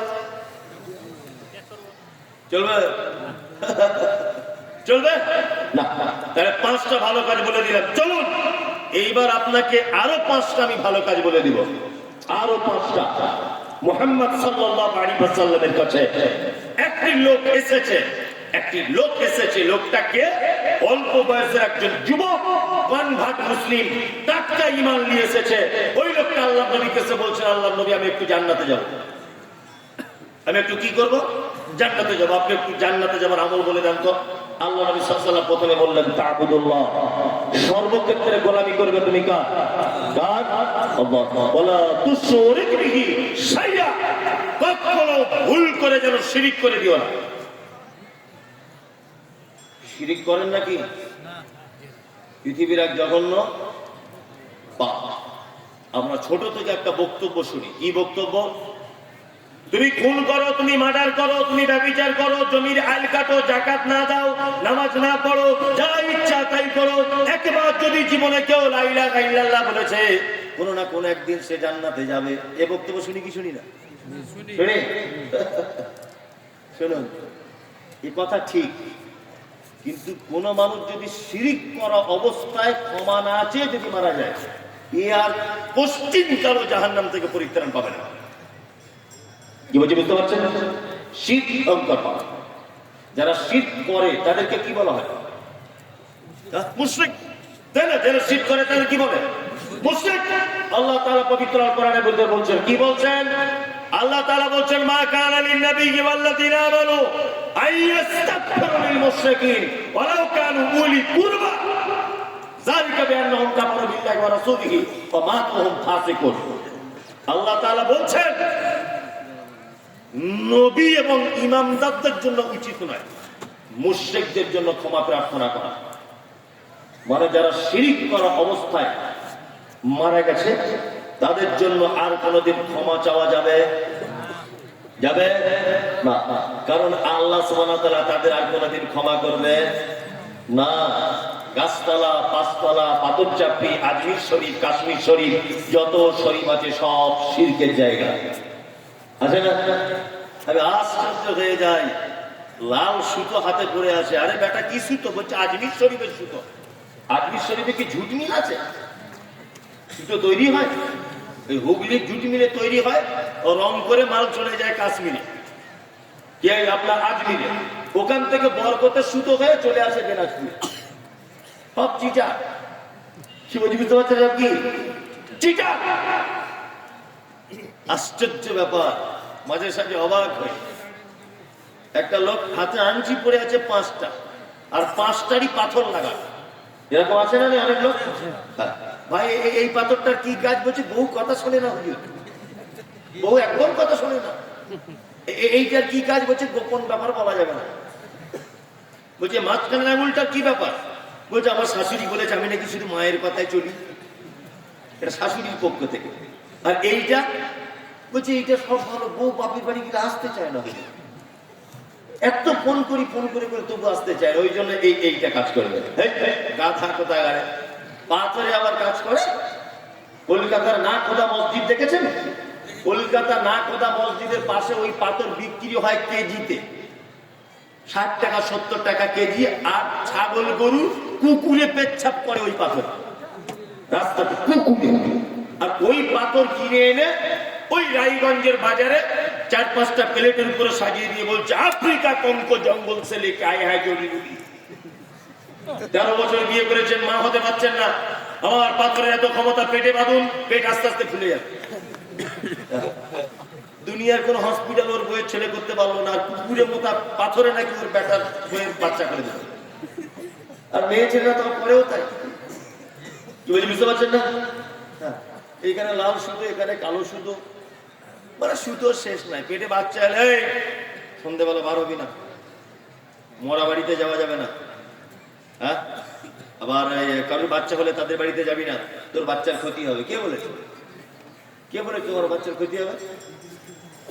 সব শীত কি শীত। অনেক সময় পার্টির নেতা টেতা মারা যায় আর দেয়ালে লেখা থাকে, কি লেখা থাকে? অমুকের অকাল মৃত্যুতে আমরা শোকাহত, মানে অসময় মৃত্যু হয়েছে। তো আমার জানতে ইচ্ছা করছে ওর মরণ কখন হলে তোমার সুবিধা হতো, ওর মরণটা কখন হলে, কোন দিনে হলে তোমার সুবিধা হতো। সব শীত। নতুন বৌমা বাচ্চা নিয়ে দাঁড়িয়ে আছে বাড়ির মেন গেটের সামনে, দুপুর 12টা কখন বাজে ভালো করে বুঝবেন। নতুন বৌমা, একেবারে নতুন। ওর শাশুড়ি দেখে বলছে আস্তাগফিরুল্লাহ আস্তাগফিরুল্লাহ, বৌমা কি ভুল কাজ করলে? বলছি কেন মা? বলছে আমার পোতাকে নিয়ে তুমি দুপুর 12টায় মেন গেটের সামনে দাঁড়িয়ে আছো, আমার পোতা নজর লেগে মারা যাবে তো, তাড়াতাড়ি করে বাড়ি যাও। তখন বৌমা অল্প বয়স, তখন বলছে মা তাহলে কি করবো? তুই মহা ভুল করে ফেলেছি। বলছে এক কাজ কর, হাঁড়ির তলার কালি আর সরিষার তেল এক জায়গায় এরকম করে ফেটে ওর কপালে একটা, পাছায় একটা, এই দিকে একটা মেরে দেবে। আপনাদের দিকে করে? এখন দিত, এখন আর দেয় না, তবে এখনো দেয়, দেয় না? দেয়। তার মানে কি? আরে ও তো নিজেই পুড়ে পুড়ে হাঁড়ির তলার কালি হয়েছে, তো ও তোমার পোতাকে বাঁচাবে কি করে? সব ঠিক, সব ঠিক। আল্লাহ, গাড়ি ড্রাইভার গাড়ি চালাচ্ছে, এত জোরে ব্রেক মেরেছে একেবারে কপাল ফুলে একেবারে সিঙ্গারার মতো হয়ে গেছে। আরে বাবা কি ব্যাপার? বলছে একটা বিড়াল চলে গেছে, গাড়ি অ্যাক্সিডেন্ট হতে পারে। আরে ও তো নিজেই বাঁচার জন্য ছুটছে, ও তোমার গাড়ির কি ক্ষতি করবে? সব কি সমস্ত ব্যাপারের মালিক কে?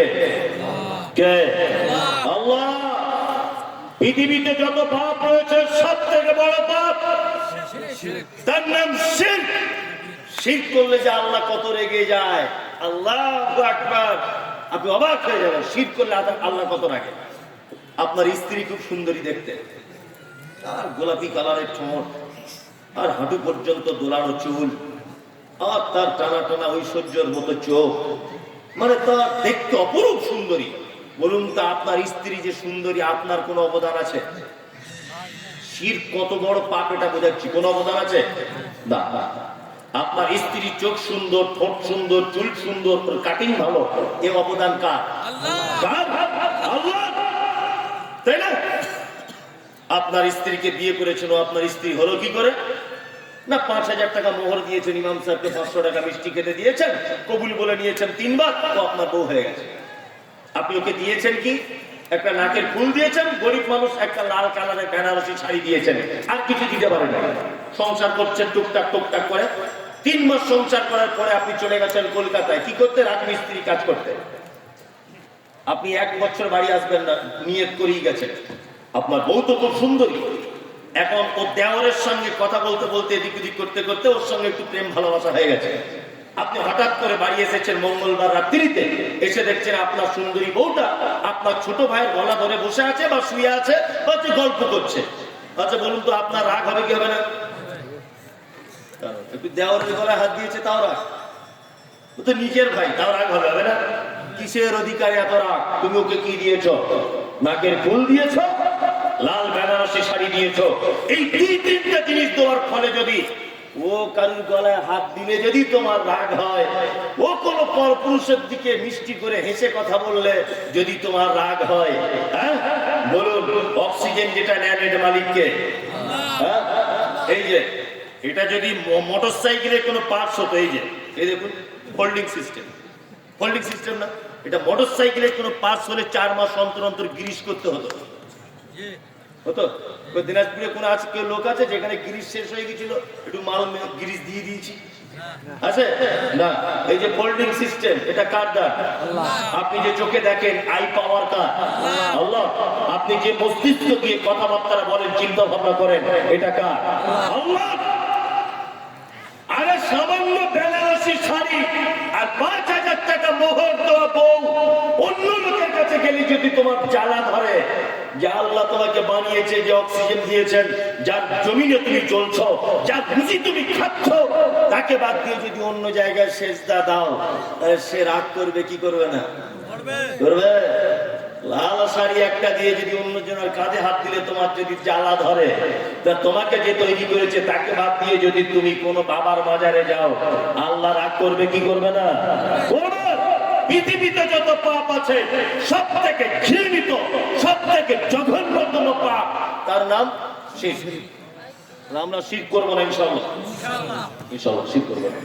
ওয়াকিমুস সালাতিল মাকতুবা, মুহাম্মদ সাল্লাল্লাহু আলাইহি ওয়াসাল্লাম তিনি বলছেন, ভালো কাজ আরেকটা, তোমরা সালাত ছেড়ে দিও না, নামাজ ছেড়ে দিও না। নামাজ পড়েন তো সবাই? না, আমাদের নামাজ পড়ার সিজন আসছে, অবশ্য সামনে রমজান মাস, সিজন আসছে। আমরা তো নামাজটাকে সব সিজন বানিয়ে দিয়েছি। 5 ওয়াক্ত নামাজ ফরজ, 5 ওয়াক্ত যায় না, জুম্মার দিনে যায়, মনে হচ্ছে সেদিন একটা অনুষ্ঠান। শুধু যায় না, এমন পাঞ্জাবি পরে যাবে মনে হচ্ছে আব্দুল কাদের জেলানি ঢুকছে মসজিদে, আর ইমাম সাহেবের পাশে গিয়ে বসবে, আর কি বড় বড় কথা। কিছু লোক আছে যারা খুব চালাক, খুব ভালো বোঝে। এই দেখুন, আমি কোন জায়গায় গাড়ি নিয়ে দাঁড়ালে 5 জন লোক ভিড় করে, বুঝি আমি একটু চা খাই, বুঝি আমি চা খাওয়াবো একটু, পরেটা খান আমার পক্ষ থেকে খান। তা মনে মনে ভাবি যে এতগুলো ভিখারি এখানে ভিক চাইছে, তুই কাউকে দিলি না, তুই আমাকে এখানে বারবার চায়ের কথা বলছিস। তার মানে বুঝতে পারলাম ও জানে ভিখারিদের দিলে তো অ্যাডভার্টাইজ করবে না। আর মমতাজুলকে খাওয়ালে কোনো জায়গায় মাইকে যদি বলে যে অমুক জেলা চা খাইয়েছে, অ্যাডভার্টাইজ হয়ে যাবে। বুঝতে পারছে না? মানে ও অ্যাডভার্টাইজ চাইছে। কি বললাম বুঝলেন? হ্যাঁ, এরকম বড় পাঞ্জাবি পরে গিয়ে ইমাম সাহেবকে বলছে আজকে আমার বাড়িতে খাওয়া দাওয়া আপনার, প্রত্যেক জুমা আপনি খাবেন। আমি নামাজ না পড়তে পারি, আমার ইমান কিন্তু খুব ভালো। কিছু লোক আছে না, নামাজ পড়ি না, আমার ইমান খুব চাঙ্গা, সিজনাল নামাজি। আল্লাহ আল্লাহ তুমি এদেরকে হেফাজত করো, বলুন আমিন। আমিন। আল্লাহু আকবার, আল্লাহু আকবার। আপনাদের এখানে মানুষ মারা গেলে মসজিদের মাইকে অ্যানাউন্স করা হয়? এটা যাবে কি যাবে না, এই ফতোয়া দিয়ে আমি চলে যাব। আরে ফতোয়া তোমার বিবেক, জ্ঞান, বুদ্ধি, হাদিস কোরআন আমার নেই। আমি একটা কথা শুধুমাত্র আপনাদেরকে বলবো, আচ্ছা মাইকে যে লোকটা অ্যানাউন্স করে, এইরকম কোন লোক এখানে আছেন যে আমি মুয়াজ্জিন, আমি অ্যানাউন্স করি, তার জন্য একটা খুব বড় প্রাইজ আছে? কেউ নেই এখানে যে মাঝে সাঝে আমি মরে গেলে বলি মাইকে? সেই লোকটা আছে? ভাবছি যে মরিচা মনে আমায় কিছু করবে, এই খাপা প্রাইজ আছে, বলুন কেউ আছেন এখানে? আচ্ছা ওই রকম লোক যদি থাকে বসে, তার পাশের লোকটা হাত তুলে বলুন এ হাকে। কেউ আছেন? আছে, অনেকজন বলতে চাইছেন। এই শরম করছেন মানে? আপনাকে যে কি করবে ফেরেশতারা যদি একটা ধরতে পারে না? আপনি যে মাইকে অ্যানাউন্স করছেন, আপনাকে যে কি করবে করবে তার একটা কারণ বলে দিন। মানুষের নামাজ আপনি একটু আগে বলেছেন 10 বছরে ফরজ হয়, তাই না? মসজিদের পাশের একটা লোক মারা গেছে, তার বয়স 60 বছর, তাহলে নামাজ ফরজ অবস্থায় কত বছর ছিল? কথা বলুন। 50 বছর। 50 বছরে একদিনও আপনাদের মসজিদের মাইকে আজান বন্ধ গেছে এক ওয়াক্তের কারো জানা আছে? কারেন্ট ছিল না, মুখে হয়েছে, হ্যাঁ 5 মিনিট দেরিতে হয়েছে, বজ্রঘাত ছিল বলে, তাই না? এরকম হতে পারে, কিন্তু আজান মিস গেছে আপনার জন্ম থেকে দেখেছেন? দেখেননি? আল্লাহ নবী বলেছেন হাইয়া আলাস সালাহ, মুয়াজ্জিন তুমি তাদেরকে নামাজের কথা বলো। মুয়াজ্জিন শোনো, তাদেরকে শুধু যদি তুমি নামাজের কথা বলো, মানুষ বড় স্বার্থপর, তারা একজনও মসজিদে আসতে চাইবে না। হাইয়া আলাল ফালাহ, মুয়াজ্জিন তুমি আবার বলো, তোমরা শুধু নামাজ পড়তে আসবে তা নয়, তোমরা নিজেদের কল্যাণের জন্য মসজিদে এসো। তারপরেও মসজিদে এলো না। 50 বছর যাবত ওই লোকটা মসজিদের মুয়াজ্জিনের আযানকে অপমান করেছে, 50 বছর যাবত ইমাম সাহেবের কথাকে অমান্য করেছে, 50 বছর যাবত আল্লাহর নবীর একটি বিধানকে অপমান করেছে, 50 বছর যাবত আল্লাহর একটি ফরজ বিধানকে ওই লোকটা অপমান করেছে। ওই লোকটা যখন মারা গেল, হলো মসজিদের মুয়াজ্জিন বলছে আসসালামু আলাইকুম, মনোযোগ দিয়ে শুনবেন, ইন্না লিল্লাহি ওয়া ইন্না ইলাইহি রাজিউন। হ্যাঁ, আমাদের ওই আব্দুল আকের ভাই মারা গেছে দক্ষিণ পাড়া, তবে স্বামীদের আমবাগানে জানাজা হবে দুপুর 12:20 সবাই আসবে। আব্দুল আকের কোন লাট সাহেবের বেটা হ্যাঁ, 50 বছর মসজিদের মাইকে থেকে ওকে আহ্বান করা হয়েছে নামাজে এসে, 50 বছর মসজিদের মাইককে অপমান করেছে। আর ও কোন লাট সাহেবের বেটা যে ও মারা গেল মসজিদের মাইকে অ্যানাউন্স করে দিতে হবে? মসজিদের মাইক কি আইসক্রিম ওনাদের মাইক নাকি? বদমাইশি জায়গা বলবো, একটা লোকের ব্যাপারে মসজিদের মাইকে বলতে পারবেন না। আপনার যদি মাইকে বলার ঢঙ্গই যদি হয়, তাহলে গ্রাম থেকে চাঁদা তুলে তাল গাছের মাথায় একটা মাইক বেঁধে রাখবেন, মসজিদে মাইকে বলতে পারবেন। অনেক জায়গাতে দেখতে পাচ্ছি 100 দিনের টাকা, আধার কার্ডের ফোনের লিঙ্ক সব মসজিদে মাইকে বলছে, অনেক জায়গাতে দেখতে পাবেন। হ্যাঁ, চরিত্র কেন আলাদা করে মাইক কিনে ওই আপনার নাসিরদের বাড়ির পিছনে তাল গাছে বেঁধে রাখুন, আর মেশিন পত্র নাসিরের বইয়ের কাছে থাকবে, বাবুর বেটার কাছে বেটির কাছে থাকবে, মারা গেছে ওইখানে এলান করুন। কি লাট সাহেবের বেটা একদিনও নামাজ পড়লো না, 50 বছর মসজিদকে অপমান করলো, আর ও মারা গেছে মসজিদে মাইকে বলতে হচ্ছে, 3 বার করে বলছে। শুনুন, আল্লাহ সুবহানাহু ওয়া তাআলা বলছেন মা সালাকাকুম ফি সাকার, এই চাদরওয়ালা এই বস, একটু পরে যাবে, বসুন। মা সালাকাকুম ফি সাকার ক্বালু লাম নাকু মিনাল মুসাল্লিন। একজন সাকার নামক জাহান্নামীকে জিজ্ঞাসা করা হবে, তুমি কেন জাহান্নামে এসেছো বলো? ও তখন কি বলবে? কি বলবে? ক্বালু লাম নাকু মিনাল মুসাল্লিন। আল্লাহ সবই ঠিক ছিল, শুধু নামাজ পড়ি, শুধু কি নামাজ পড়ি। আমি আল্লাহর কসম করে বলছি, ফতোয়া দিচ্ছি না। পশ্চিম বাংলার একজন বাঙালি বড় শাইখুল হাদিস, খুব বিখ্যাত নাম করা আলেম আছেন, ওনার নাম হচ্ছেন আব্দুল হামিদ ফাইজি আল মাদানী হাফেজাহুল্লাহ। নাম শুনেছেন আব্দুল হামিদ ফাইজি আল মাদানী?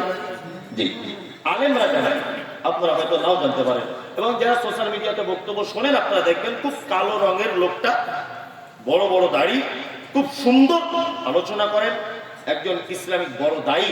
উনি দীর্ঘদিন যাবৎ সৌদিতে আরবে ছিলেন, এখন বয়সের কারণে তিনি দেশেই আছেন আলহামদুলিল্লাহ। উনি প্রায় বাংলাতে 200 থেকে 250টা বই লিখেছেন, 250টা বই লিখেছেন। ওনার বই সালাতে মুবাশশির, হ্যাঁ, ওনার বই জানাজা দর্পণ, কি বলছে বুঝতে পারছেন? ওনার বই বিবাহ দাম্পত্য জীবন, ওনার বই ছাত্র জীবন, ওনার বই আদর্শ ছাত্র, এই সমস্ত বইগুলি ওনার। খুব বড় মাপের একজন লেখক, কোরআনের তাফসীর করেছেন, তাফসীর আহসানুল বায়ান। উনি যে জানাজা দর্পণে 67 নাম্বার পৃষ্ঠারে, যাদের কাছে আছে খুলে দেখুন, 67 নাম্বার পৃষ্ঠারে একটা কথা বলতে গিয়ে তিনি লিখেছেন যে কাদের কাদের জানাজা পড়া যাবে না, এটা উনি লিখেছেন। আমি ওনার বইয়ের কথাটা নকল করে দিচ্ছি, আমার নিজের কথা এটা নয়। উনি বলছেন যে একজন বেনামাজি যদি নামাজ না পড়া অবস্থায় মারা যায়, তাহলে উচিত হবে গ্রামের যারা মোড়ল মাতব্বর বা আলেম ওলামারা, এরা তাদের জানাজায় না যাওয়া, এমনি লোক যাবে। তা বলছে তাহলে ওরা যাবে না কেন? উনি তখন বলছেন ওরা যাবে না এই কারণে, যাতে মানুষের মাঝে একটা শোরগোল সৃষ্টি হয় যে অমুকের জানাজায় এত বড় একটা আলেম গেল না, তখন সেই আলেম যেন বলতে পারে যে ও নামাজ পড়তো না, বেনামাজি, এই জন্য আমি তার জানাজায় যাই। আপনি যদি তার জানাজায় না যান, কেউ কথা বলবে না, কথা বলবে তোমার মতো লোক গেলেই কেন না গেলেই, তাই না? নাম্বার 2, উনি বলেছেন বেনামাজিদের জানাজা পড়া যাবে, কেউ পড়লে পড়তে পারে, তবে তার জন্য দোয়া করা যাবে না। আশ্চর্য ব্যাপার, আমি ওনার কথার বাংলা অনুবাদ পড়ে আপনাকে বলছি, এটা আমার কথা না। উনি বলছেন যে বেনামাজিদের জন্য কেউ নামাজ পড়তে পারে জানাজা, তবে দোয়া করা ঠিক হবে। তার মানে আমি বেনামাজির ব্যাপারে ফতোয়া দিচ্ছি না, আমি আপনাকে ভাবাতে চাইছি যে নামাজ না পড়া কত বড় ক্ষতি, কত বড় ক্ষতি। আপনি ভাববেন না এই ফতোয়া দিয়েছে মুমতাজুল ইসলাম, বেনামাজি জানাজা পড়া যাবে না। আল্লাহর কসম, আমি ফতোয়া দিইনি।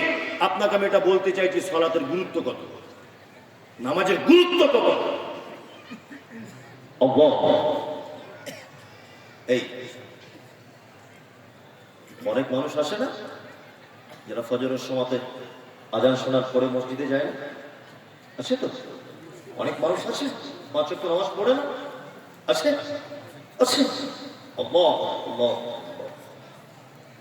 শুনুন একটা কথা বলি, প্রতিটা জিনিসের জন্য প্রতিটা জিনিসের নির্দিষ্ট কিছু রুলস থাকে, থাকে না?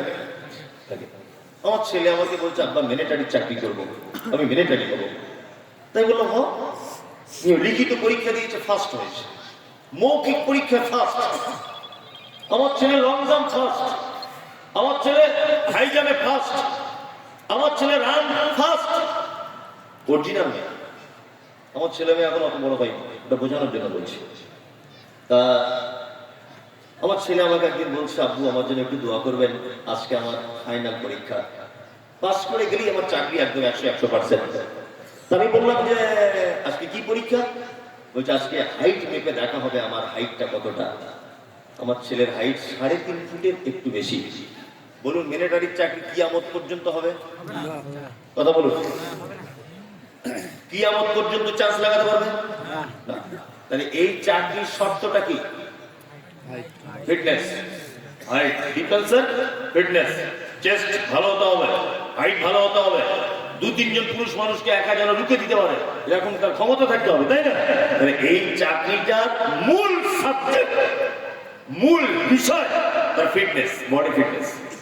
তারপরে শিক্ষকতা যোগ্যতা, মাধ্যমিক পাস হলে তুমি ডিফেন্সে অ্যাপ্লাই করতে পারবে, কোনো সমস্যা নেই। উচ্চ মাধ্যমিক হলে আরো একটু ভালো, বিএ হলে আরো ভালো, এমএ হলে আরো ভালো। কি বলছি বুঝতে পারছেন না? তার মানে এই চাকরিটা সত্যিই হচ্ছে খুব ভালো হতো, বডিটা 3.5 ফুট মাল চলবে। মনি সাহেব, উত্তরনাই মাদ্রাসার কালেকশন হচ্ছিল, আমার বাপের নামে 50,000 দিয়ে দিয়েছি, আমার বেটির বিয়ে দিয়েছি, বেটার বিয়ে দিয়েছি, 1 টাকা পড়লিনি, বোনেদের জমি বুঝে দিয়েছি, সব ভালো কাজ, শুধু আমি নামাজ পড়ি না, নামাজ পড়ি না। আসলে জান্নাতটা এইটার উপরই লটকানো আছে, জান্নাতটা কি এইটার উপরই লটকানো আছে। বিনীত অনুরোধ, একটু মসজিদ আসার চেষ্টা করতে, ইনশাল্লাহ ইনশাল্লাহ ইনশাল্লাহ। 5 ওয়াক্ত পড়েন কারা কারা? কারা কারা 5 ওয়াক্ত পড়েন? তার মানে সব চোর, চোরে ভর্তি। যদি বলছে আপনি আমাদের চোর বললেন, হ্যাঁ পাগল কথা, আল্লাহ নবী চোর বলেছে, কি বলা হয়েছে? তার মানে বেশিরভাগ মানুষ নামাজ পড়ে না। আর মেয়েদের অবস্থা তাই, তাই মেয়েদের অবস্থা তাই না? ওদের তো এমনিতেই বাঁচার রাস্তা খুব কম, কি বলা হইলেন না? এমনিতে ওদের বাঁচার রাস্তা খুব কম, তারপরে যদি নামাজ না পড়ে, আশ্চর্য ব্যাপার। রমজান মাস আসছে, 17 বছরের মেয়ে রোজা রাখে না, তো ওর মা বলছে আমার বাচ্চা মেয়ে কি করে রোজা রাখে, হ্যাঁ চেহারা খারাপ হয়ে যাবে, ঘুম থেকে উঠতে পারে না মরি সাহেব। ও তোমার বাচ্চা মেয়ে রবিবারের দিন স্কুলে যায়, রবিবারে কোন স্কুল খোলা থাকে? আমরা বুঝি না ওগুলো। 11টায় স্কুল খোলে আর তোমার মেয়ে বাড়ি থেকে বার হয় 9:30, এই 1.5 ঘন্টা ও কি করে আমরা বুঝি না। কি করে? তোমার মেয়ের আজকে বিয়ে দিবে, কালকে 4 ছেলের মা হয়ে যাবে, 17 বছর বয়স, এখনো তুমি বলছো শরীর খারাপ। তোমার ছেলে গরু হাটে যদি গোস্তের জন্য বিক্রি করা হয় 1.5 কুইন্টাল গোস্তর গায়ে, তারপরে রমজান মাসে বলছে হুজুর গ্যাসের প্রবলেম, গ্যাসের প্রবলেম, রোজা রাখলে মাথা করে, হাতির মতো চেহারা, রোজা রাখলে মাথা করে, আছে না? এইসব অভিযোগ কি আল্লাহ দরবারে পার পাওয়া যাবে? কি না? শুনুন একটা কথা বলি, বর্তমান বাজারে 3-4 কোয়ালিটির নামাজি আছে। 3-4 কোয়ালিটি কি নামাজি আছে। কিছু লোক আছে দেখবেন জোহরে যায়, আসরে যায়, মাগরিবে থাকে না, আর এসার সময় দোকান বন্ধ করে, ফজরে ঘুম ভাঙে না, এরকম লোক আছে না? আর একটা নামাজি আছে, কেমন বলুন তো, শুধু জুম্মায় যায়। আর একটা নামাজি আছে 2 ঈদে যায়, ঈদে গিয়ে সুস্থ থাকে না, ঝামেলাও করে। আপনাদের এখানে এরকম লোক আছে? আছে। আর একটা লোক আছে 5 ওয়াক্ত পড়ে, তবে কিছু বুঝে না, এমনিতেই চালায়, ওই সব বুঝে না ভালো মন্দ কিছু। কি বলা বুঝলেন চাচা, আত্মাইয়াতটা জানো? তাসাহুদে বসে বলে, মৌলভী সাহেব আমি জানা নাই বাপ। আচ্ছা আচ্ছা আচ্ছা, তাই বাইট বাইনিটা ওই যে ভিজির ওটাও জানি না। দুই সেজদার মাঝে কোন দোয়া বলে? বলছে আমাকে ধরে লজ্জা দেবেন না মনীষা, আমি কিছুই জানি না। নামাজ পড়ছো কত বছর? বাপ বলছে 30 বছর। ও আবার ঘন ঘন মৌলভী সাহেবদের প্রশ্ন করে, আগে আলিফ বে তে সে ছিল মৌলভী সাহেব, এখন কি করে আলিফ বা তা সা হলো? এই প্রশ্ন করে। মানে পাবলিকের তো প্রশ্ন শেষ নেই।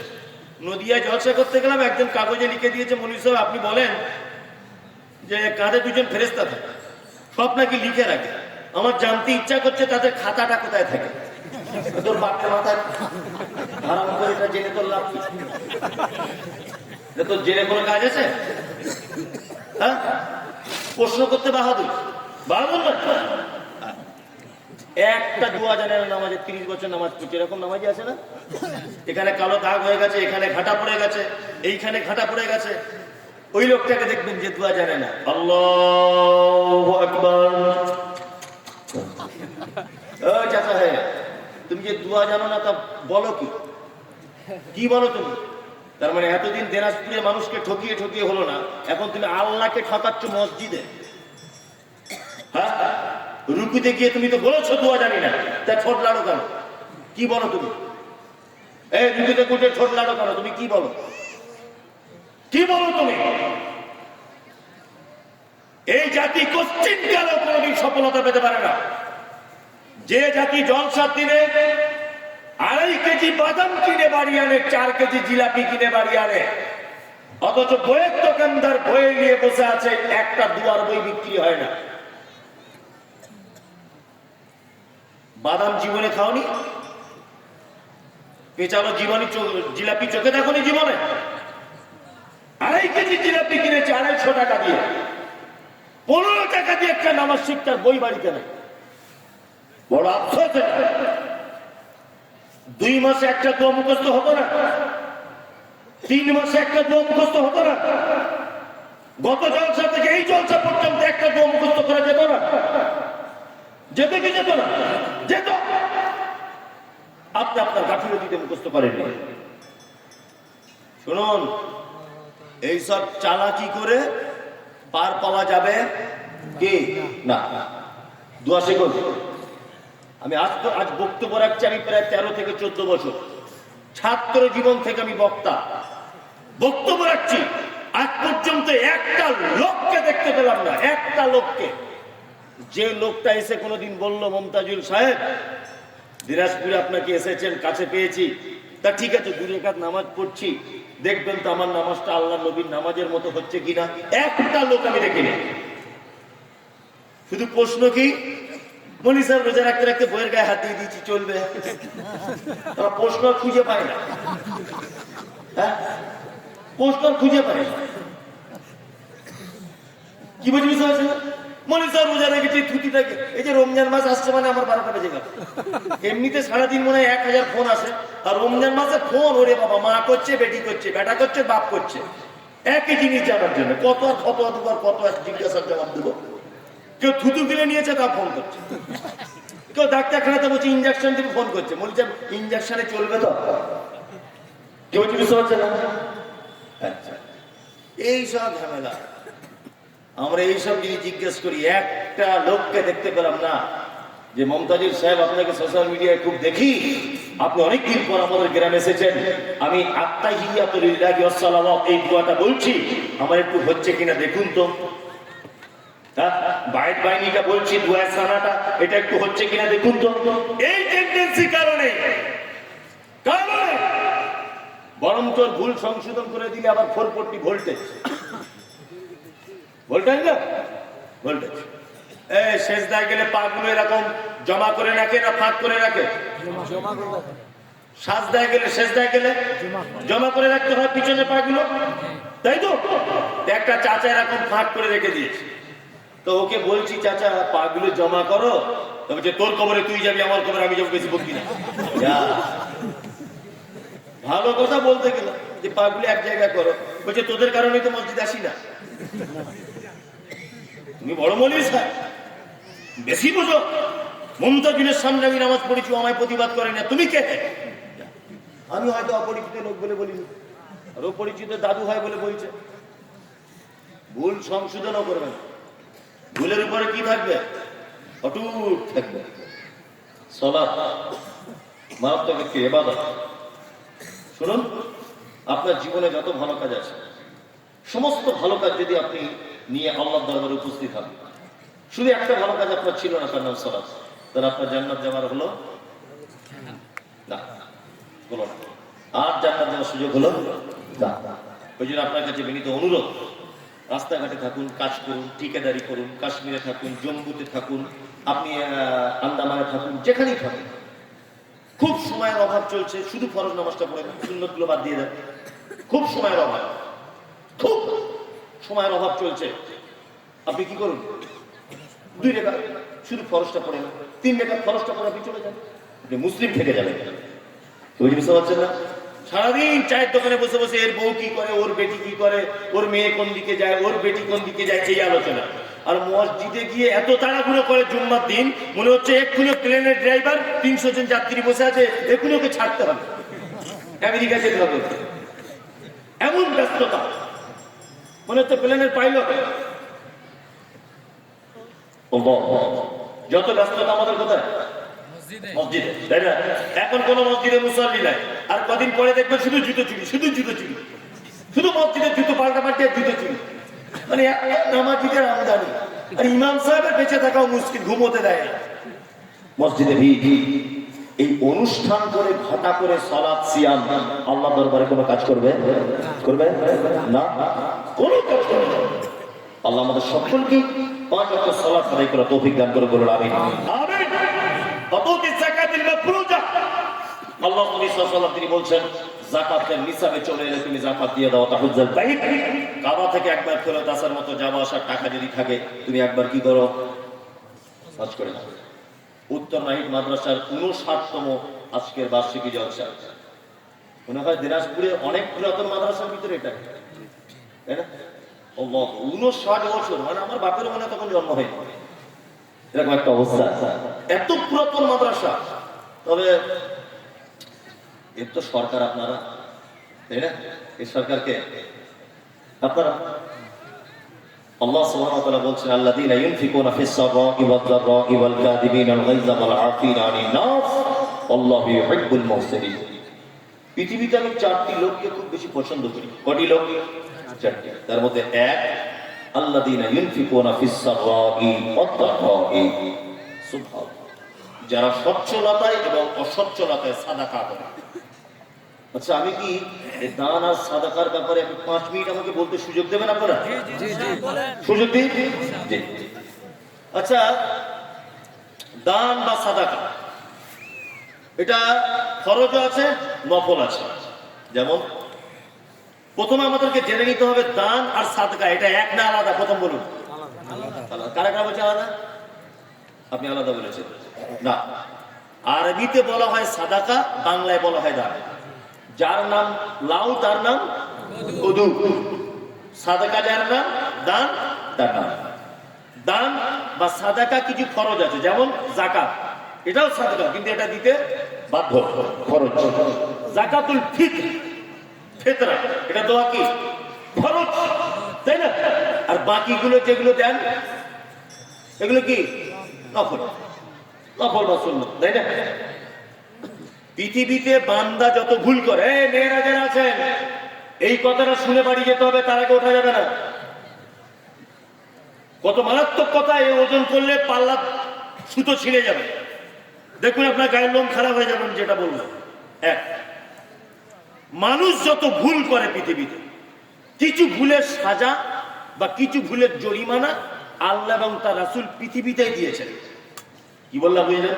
তার মধ্যে একটা ভুল, বইয়ের সঙ্গে ঝামেলা হচ্ছিল, তাকে বলে দিয়েছেন, আল্লাহর কসম বলছি তোর মায়ের বাড়ি যাবো। অনেক সময় বলি না, ঝগড়া হতে হতে, ঝগড়া হয়েছে কখন? মাগরিবের আগে। রাতের বেলা এক জায়গায় শুয়েছিলেন, একটু ভালোবাসা হয়ে গেছে, সকালবেলা উঠে বলছে, না নাসিমা তুই রাগ করিস না, তো চল তোর বাপের বাড়ি যাবো।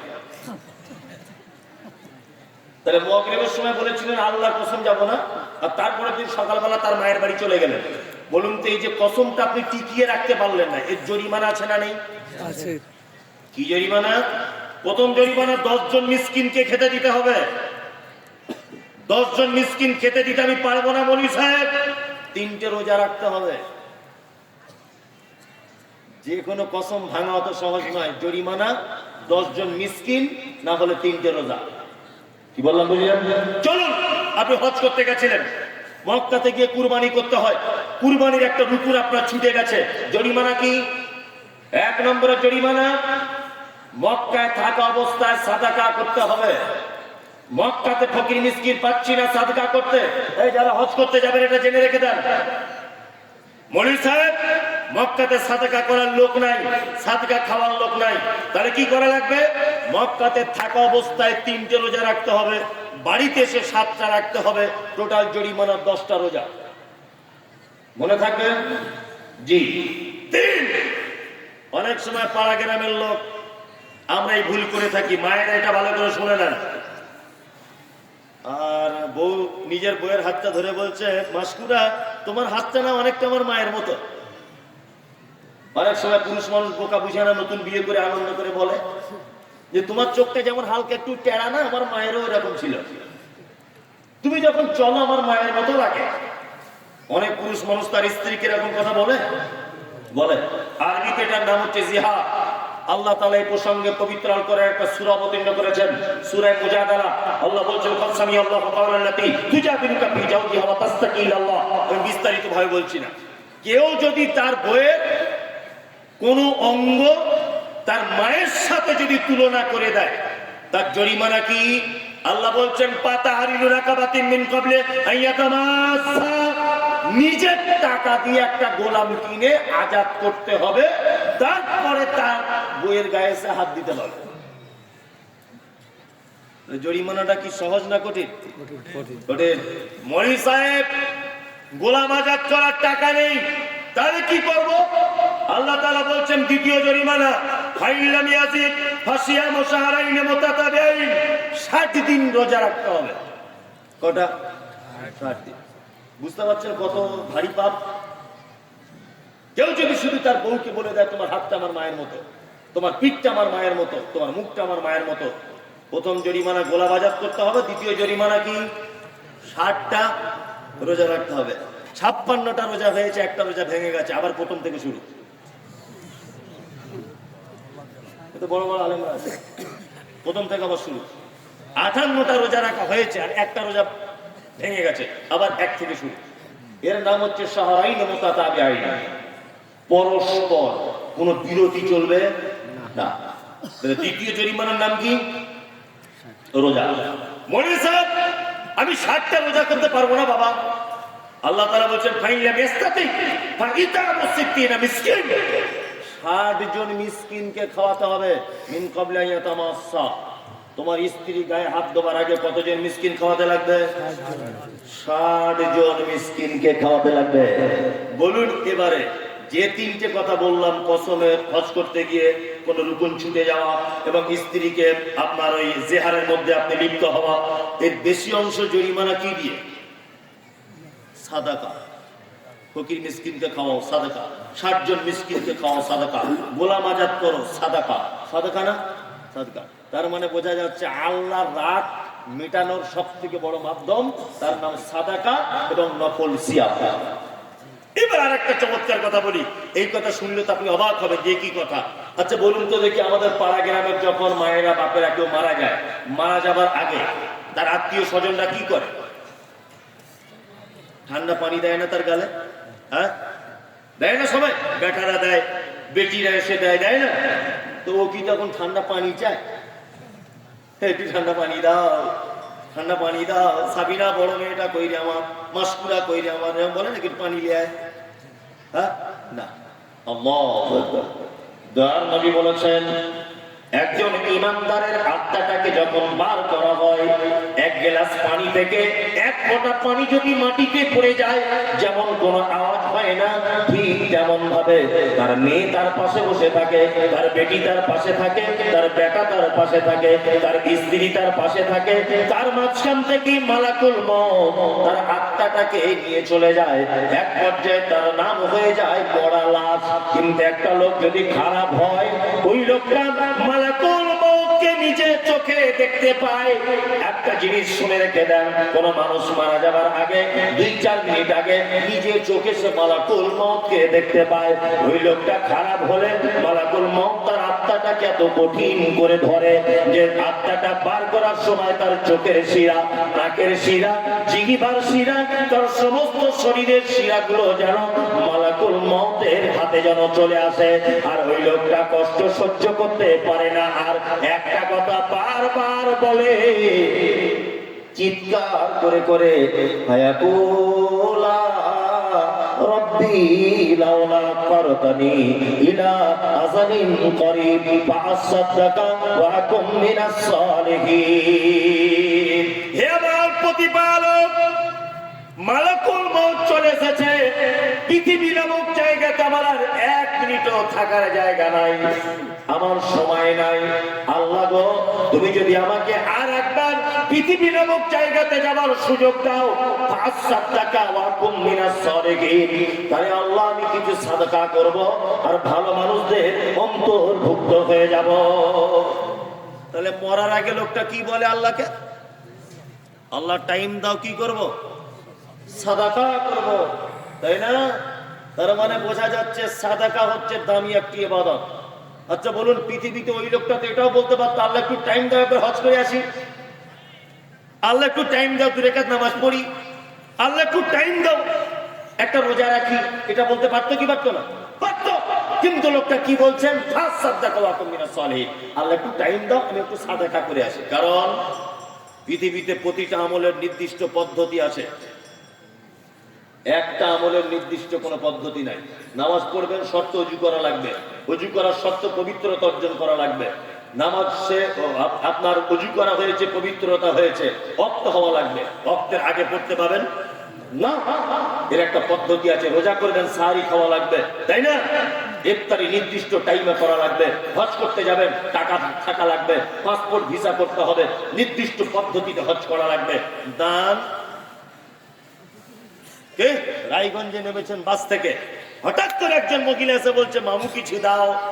জিজ্ঞেস করতে পারবে না হিন্দু না মুসলিম, খ্রিস্টান না বৌদ্ধ, ইহুদি না, আহলে হাদিস না, হানাফি না, দেওবন্দি, জামাত ইসলামী, পাথরচাপড়ি, আজমিরি, কাশ্মীরি, তুমি তবলিগি, কে জিজ্ঞাসা করার দরকার নাই।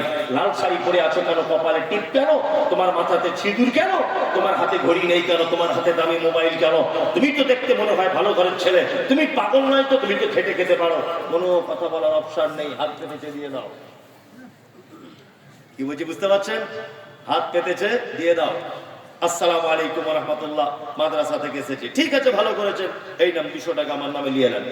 বলুন তো 200 টাকার নোট হতে হবে, দুটো 100 টাকা হতে হবে, না সব খুচরো টাকা দিতে হবে? এরকম কোনো পদ্ধতি আছে না, নফল দানের কোনো পদ্ধতি নাই। এবার একটা কথা বলি, দান 2 রকমের, এগুলো বুঝুন। এক হচ্ছে সাধারণ দান, আর একটা হচ্ছে দান সাদকায়ে জারিয়া। কি বললাম বুঝলেন? সাধারণ দান কোনগুলো? রায়গঞ্জ হোটেলে ভাত খাচ্ছিলেন, হোটেলের দরজার সামনে একজন মহিলা দাঁড়িয়ে আছে 2টো বাচ্চা নিয়ে খাওয়ার জন্য, আপনার কাছে বলছে, আপনি তাদের 2 জনকেও খাইয়ে দিলেন, তার মাকেও খাইয়ে দিলেন, এটা সাধারণ দান। কি বললাম বুঝতে পারছেন? সাদকায়ে জারিয়া কাকে বলে? জারিয়া মানে হচ্ছে যার ধারাবাহিকতা বজায় থাকে, প্রবাহমান দান। কি বললাম বুঝলেন? এইবার এখানে আর একটা গোপন তথ্য বলে দিই। বলুন, বর্তমান পৃথিবীতে সাদকায়ে জারিয়া আমি মনে করেছি 2 ভাগে বিভক্ত, যদিও আল্লাহ রসুলের পক্ষ থেকে নয়। আমি আপনাকে বুঝিয়ে দিচ্ছি, এটা সাদকায়ে জারিয়া 2 রকম। একটা ছাত্র পাতলা পায়খানা হচ্ছে, ভালো করে বুঝলেন, ছাত্রটা মাঠে গেছে পায়খানা করতে, মাঠে পায়খানা করতে বসেছে, তার পায়ে খড়ির সাপ কামড়িয়ে নিয়েছে। খড়ির সাপ মানে বিষধর সাপ। এখন এ ডাক্তার বাবু, এর কাছে রুগীটাকে আনা হলো। বলুন তো, এ যদি অরিজিনাল ডাক্তার হয়, কোন রোগের ওষুধটা আগে দেবে? কথা বলুন। একটা রুগীর পাতলা পায়খানা হচ্ছে, তাকে সাপে কামড়িয়েছে, ডাক্তার অরিজিনাল যদি ডাক্তার হয়, তার কোন চিকিৎসাটা আগে করবে? হ্যাঁ, সাপের কামড়ানোটা। আরে পাতলা পায়খানা আরো 4 বার হলেও বেঁচে থাকবে, কিন্তু সাপের বিষ তো মাথা উঠে মারা যাবে 5 মিনিট পর, তাই না? আরে বুঝতে হবে আমাদের কোন চিকিৎসাটা আগে করা দরকার। কোন সাদকায়ে জারিয়াটা আগে করতে হবে এটা আগে বুঝতে হবে। আচ্ছা, মসজিদে 1 কুইন্টাল রড আপনি দান করেছিলেন, ভালো করে বুঝবেন, এটা সাদকায়ে জারিয়া কি জারিয়া না? বলুন, জারিয়া। আচ্ছা এবার বলুন, 100 বছর পরে হলেও এই মসজিদ ভাঙা হবে কি হবে না? হবে। তাহলে আপনার রডটা তখন আর ঢালাইয়ের কাজে লাগবে না? লোহার দামে লোহা লাখুরির দোকানে বিক্রি হয়ে যাবে, বিক্রি হয়ে যাবে। তার মানে আপনার এই সাদকায়ে জারিয়া লংজিভিটি 100 বছর। ভালো করে বুঝবেন। উত্তর নাইট মাদ্রাসার হাফেজ সাহেব আছেন, আপনি নাকি কই? আপনি এদিকে আসুন, লোকে আপনাকে দেখুক একটু। আসুন আসুন, এই যে ভাই হাফেজ, ভালো করে এদিকে ফিরুন। আপনি এই হাফেজদের জন্য 2000 টাকা দিয়েছেন মাদ্রাসার বোর্ডিং এ খাওয়ার জন্য। এই বক্তব্যটা যদি দাঁড়ি পাল্লাতে ওজন করা হয়, আমি তো বলবো পাল্লা দড়ি ছিঁড়ে যাবে। কত দামি কথা, জ্ঞানী মানুষরা বুঝবেন। আপনি একটা হাফেজের জন্য 2000 টাকা দান করলেন, ও হাফেজ হয়ে গেল। ও নিশ্চয় আরো 5 জনকে হাফেজ বানাবে কোন মাদ্রাসায় চাকরি করে। বানাবে কি বানাবে না? বানাবে। ও আরো 5 জনকে বানাবে, সে আরো 5 জনকে বানাবে। ওই জন্য আমি মুমতাজুল ইসলামের কথা দায়িত্বহীন ভাষাতে বলছি, বর্তমান বিশ্বে যত জায়গায় সাদকায়ে জারিয়ার জায়গা আছে, মাদ্রাসায় সাদকায়ে জারিয়া সবথেকে বড় সাদকায়ে জারিয়া, যার নেকি কিয়ামত পর্যন্ত থেকে যাবে। মসজিদ কোন না কোন একদিন ভাঙা পড়ে যাবে। আমার টাকাতে পড়ে আলেম হয়েছে, উনি আরো 5 জনকে আলেম বানাবেন, তার নেকি আপনি পাবেন।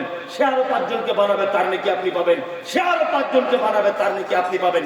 কিয়ামত পর্যন্ত সিলসিলা চলতে থাকবে, নেকি আপনার অ্যাকাউন্টে হতেই থাকবে, হতেই থাকবে কিয়ামত পর্যন্ত।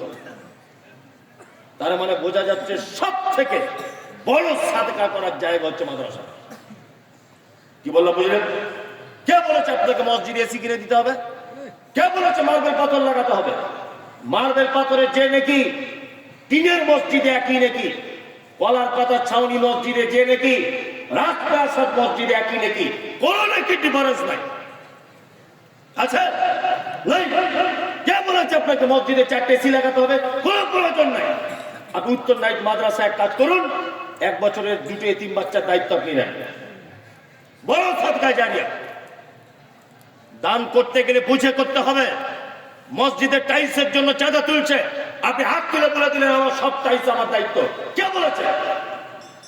আপনি ওই টাকা মসজিদ দেন, আমি মসজিদে দানের বিপক্ষে নয়, কিন্তু আপনাকে বুঝতে হবে যে প্রয়োজন বেশি কোনটা। কোনটা প্রয়োজন বলুন? কোরআন শিক্ষাটা প্রয়োজন কি প্রয়োজন নয়? প্রয়োজন। তার মানে আপনাকে বুঝতে হবে যে মাদ্রাসায় কোরআন শিক্ষা হয়, এদের জন্য আপনাকে বেশি টাকা খরচা করতে হবে। কি বলছে বুঝতে পারছেন?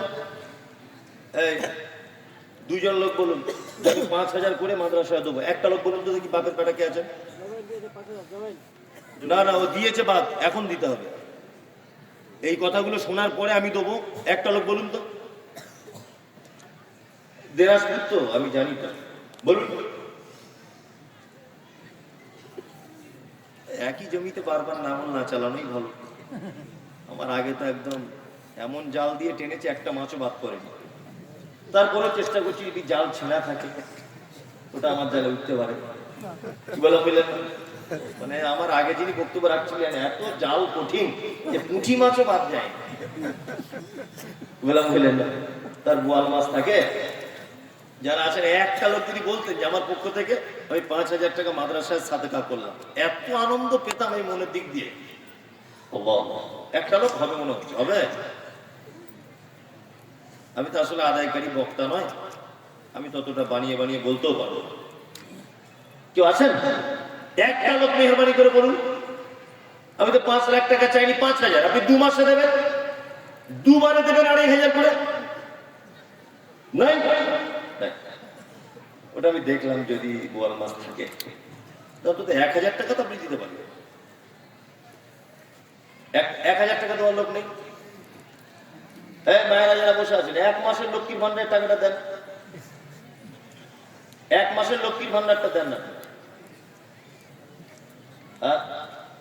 আপনাদের মমতা দিদি তো খুব টাকা দিচ্ছে প্রতি মাসে মাসে, 1 মাসেরটা আপনারা দেন। 1 মাসেরটা দেন, হয়তো একজন আনছে। 1 মাসের লক্ষ্মীর ভান্ডারের টাকাটা আপনারা নিয়ত করুন, মাদ্রাসায় দেবেন। কেউ আছেন যে আগামী মাসে ঢুকলে আমি দিয়ে দেবো? একটা মেয়ে যদি এখানে এসে বলেন যে আগামী মাসে ঢুকলে আমি দিয়ে দেবো। এ ভাই 1000 টাকা দেওয়া যাবে না? আপনি দেবেন? আপনি দুজন নামগুলো লিখছেন তো? আমি তো চিনি না, নামগুলো লিখুন। দিন, সকলেই দেবেন। কে দিল? একজন মহিলা, ওর আব্বা মায়ের জন্য দোয়া চেয়েছে, আল্লাহুম্মা সাল্লি আলাইহি আল্লাহুম্মা বারিক আলাইহি। যারা আছেন এখানে, ও মালিহাট থেকে এসেছেন একজন মহিলা, উনি দিয়েছেন 500 টাকা। তুমি আসমানে থাকো প্রভু, আমি জমিনে। তুমি আসমানে থাকো প্রভু, আমি জমিনে। এই চলে যাচ্ছেন কেন? আপনাকে 10 টাকাও দেওয়া লাগবে। আপনার পবিত্র হাতটা একটু আমার হাতে লাগান। কি বললাম বুঝলেন? 10 টাকা আপনার পকেটে আছে, ওইটাও দিয়ে যাওয়া লাগবে। যদি আপনি না দিয়ে চলে যান, তাহলে আপনি অপেক্ষা করবেন যে এই 10 টাকা অন্য কোনো খাতে ব্যয় হয়ে যাবে, আপনি বুঝতেই পারবেন না। ওই ডাইমিন সাহেব কই? ওই ডাইমন্ড সাহেব কই? হ্যাঁ? ডাইমিন সাহেব পাঞ্জাবে যান।